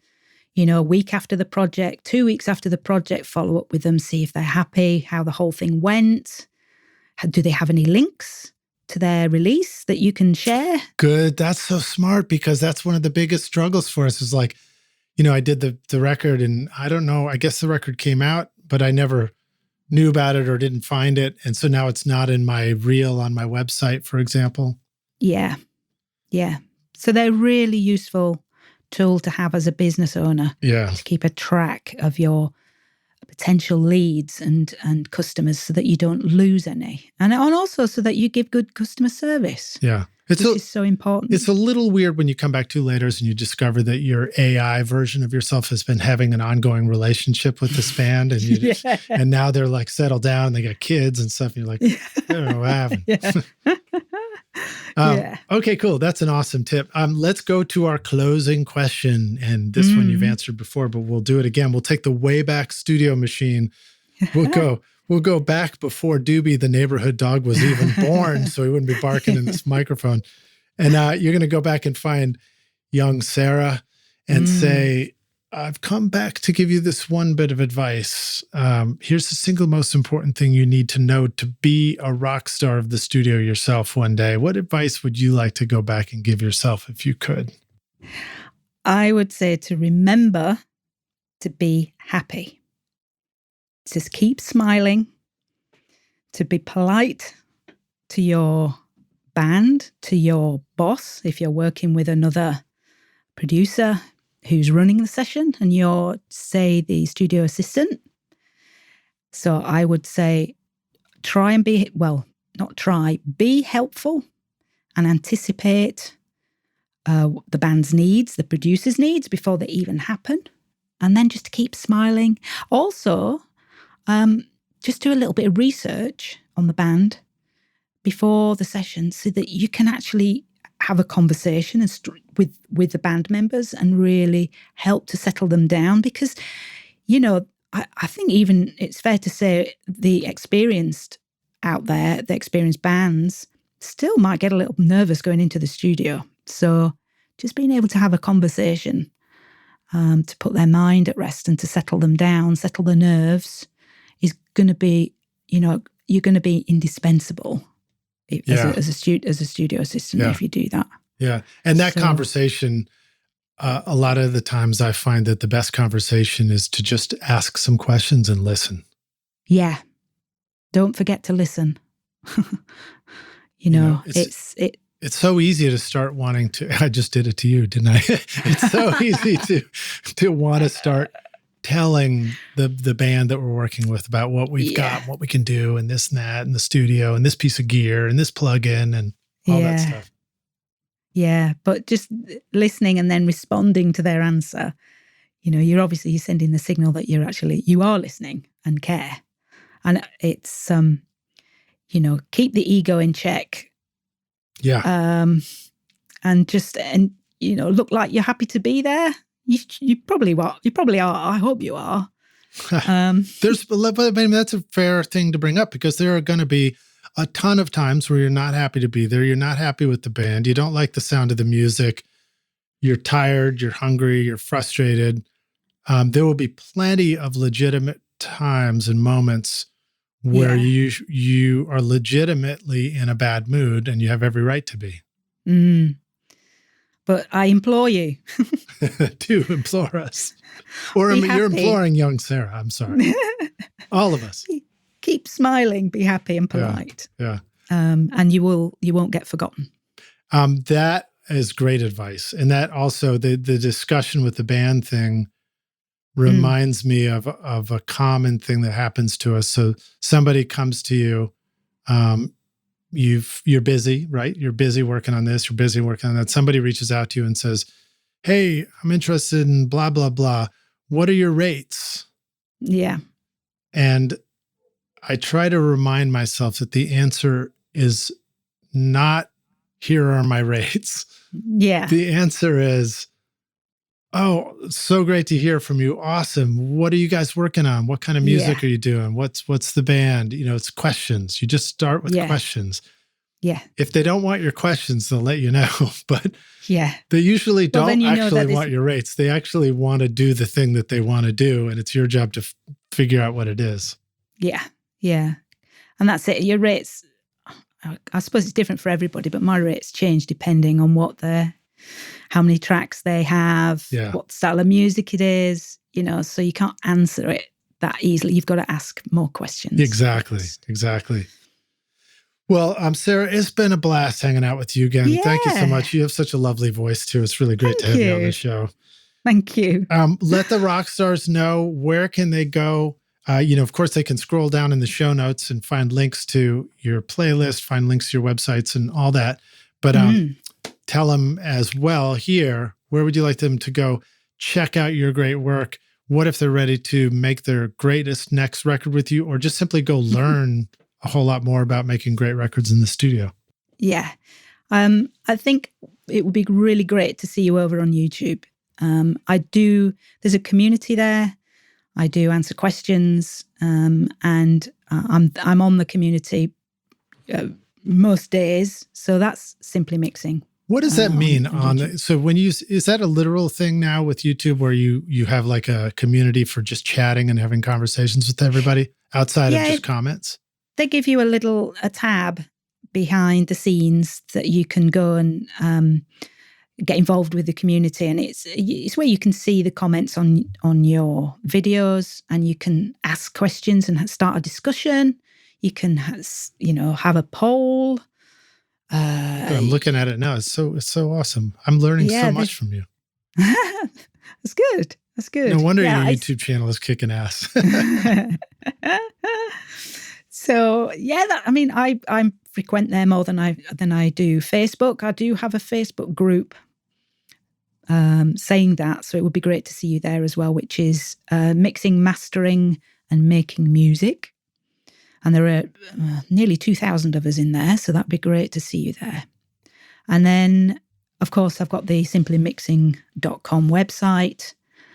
And if you wanted to work with me, then I'm still at musicmixpro.co.uk. Awesome. Well, Sara, thank you so much for joining us again on Recording Studio Rockstars. I wish you the very best, and we look forward. I don't know when we're going to cross paths again. I think you did come to NAMM or something, didn't you, or no?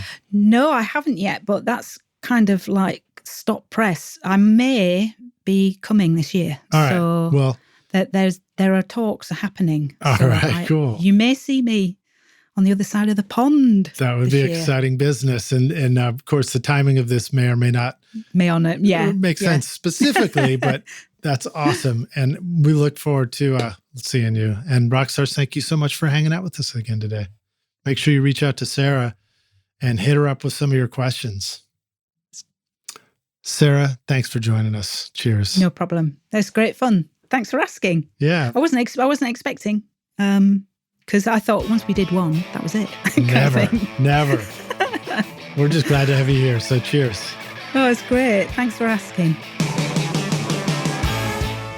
Thanks so much for listening to Recording Studio Rockstars. If you enjoyed the show and want to help make it better, then please share this episode with your friends on social media and leave a rating and review on iTunes to help the podcast reach more rock stars like yourself. You can click directly over to iTunes or go to rsrockstars.com/review for an easy explanation. And remember to hit the subscribe button to keep up with weekly episodes. And if you're ready to make your best record ever now, then head over to Recording Studio Rockstars Academy, where you can start with my free course at mixmasterbundle.com. And if you want more free content from Recording Studio Rockstars, all you have to do is go to rsrockstars.com/email. Again, that's rsrockstars.com/email to enter your name and email, and I'll keep you in the loop with articles, videos, podcast updates, and even free gear giveaways for your studio. Just look for the link in the show notes below. Thanks so much for listening, and thanks for being a rock star. I'm Lid Shaw, and this is Recording Studio Rockstars. Now, go make great music.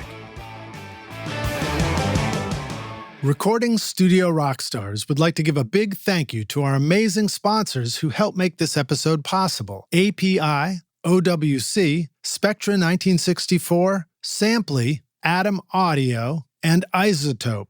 Remember to use these coupon codes for special discounts. At isotope.com/rockstars, use the coupon code ROCK10 for 10% off any plugin purchase, or start your extended 30-day free trial subscription for access to many plugins. At samply.app, sign up for a free account with unlimited projects and use the coupon code RSR20 to get 20% off the first 3 months when you're ready to upgrade to a pro account. At recordingstudiorockstars.com/academy, use the coupon ROCKSTAR for 10% off any course for a limited time. You will find links to all these awesome sponsors in our show notes. These are all things I highly recommend for your studio. They're going to help you make your best record ever. I would also like to thank our fantastic team here at Recording Studio Rockstars, Vlad Weselchenko, Braden Stremming, and John Richardson for additional podcast and video production. Thanks so much for listening, and we'll see you in the next episode. Cheers.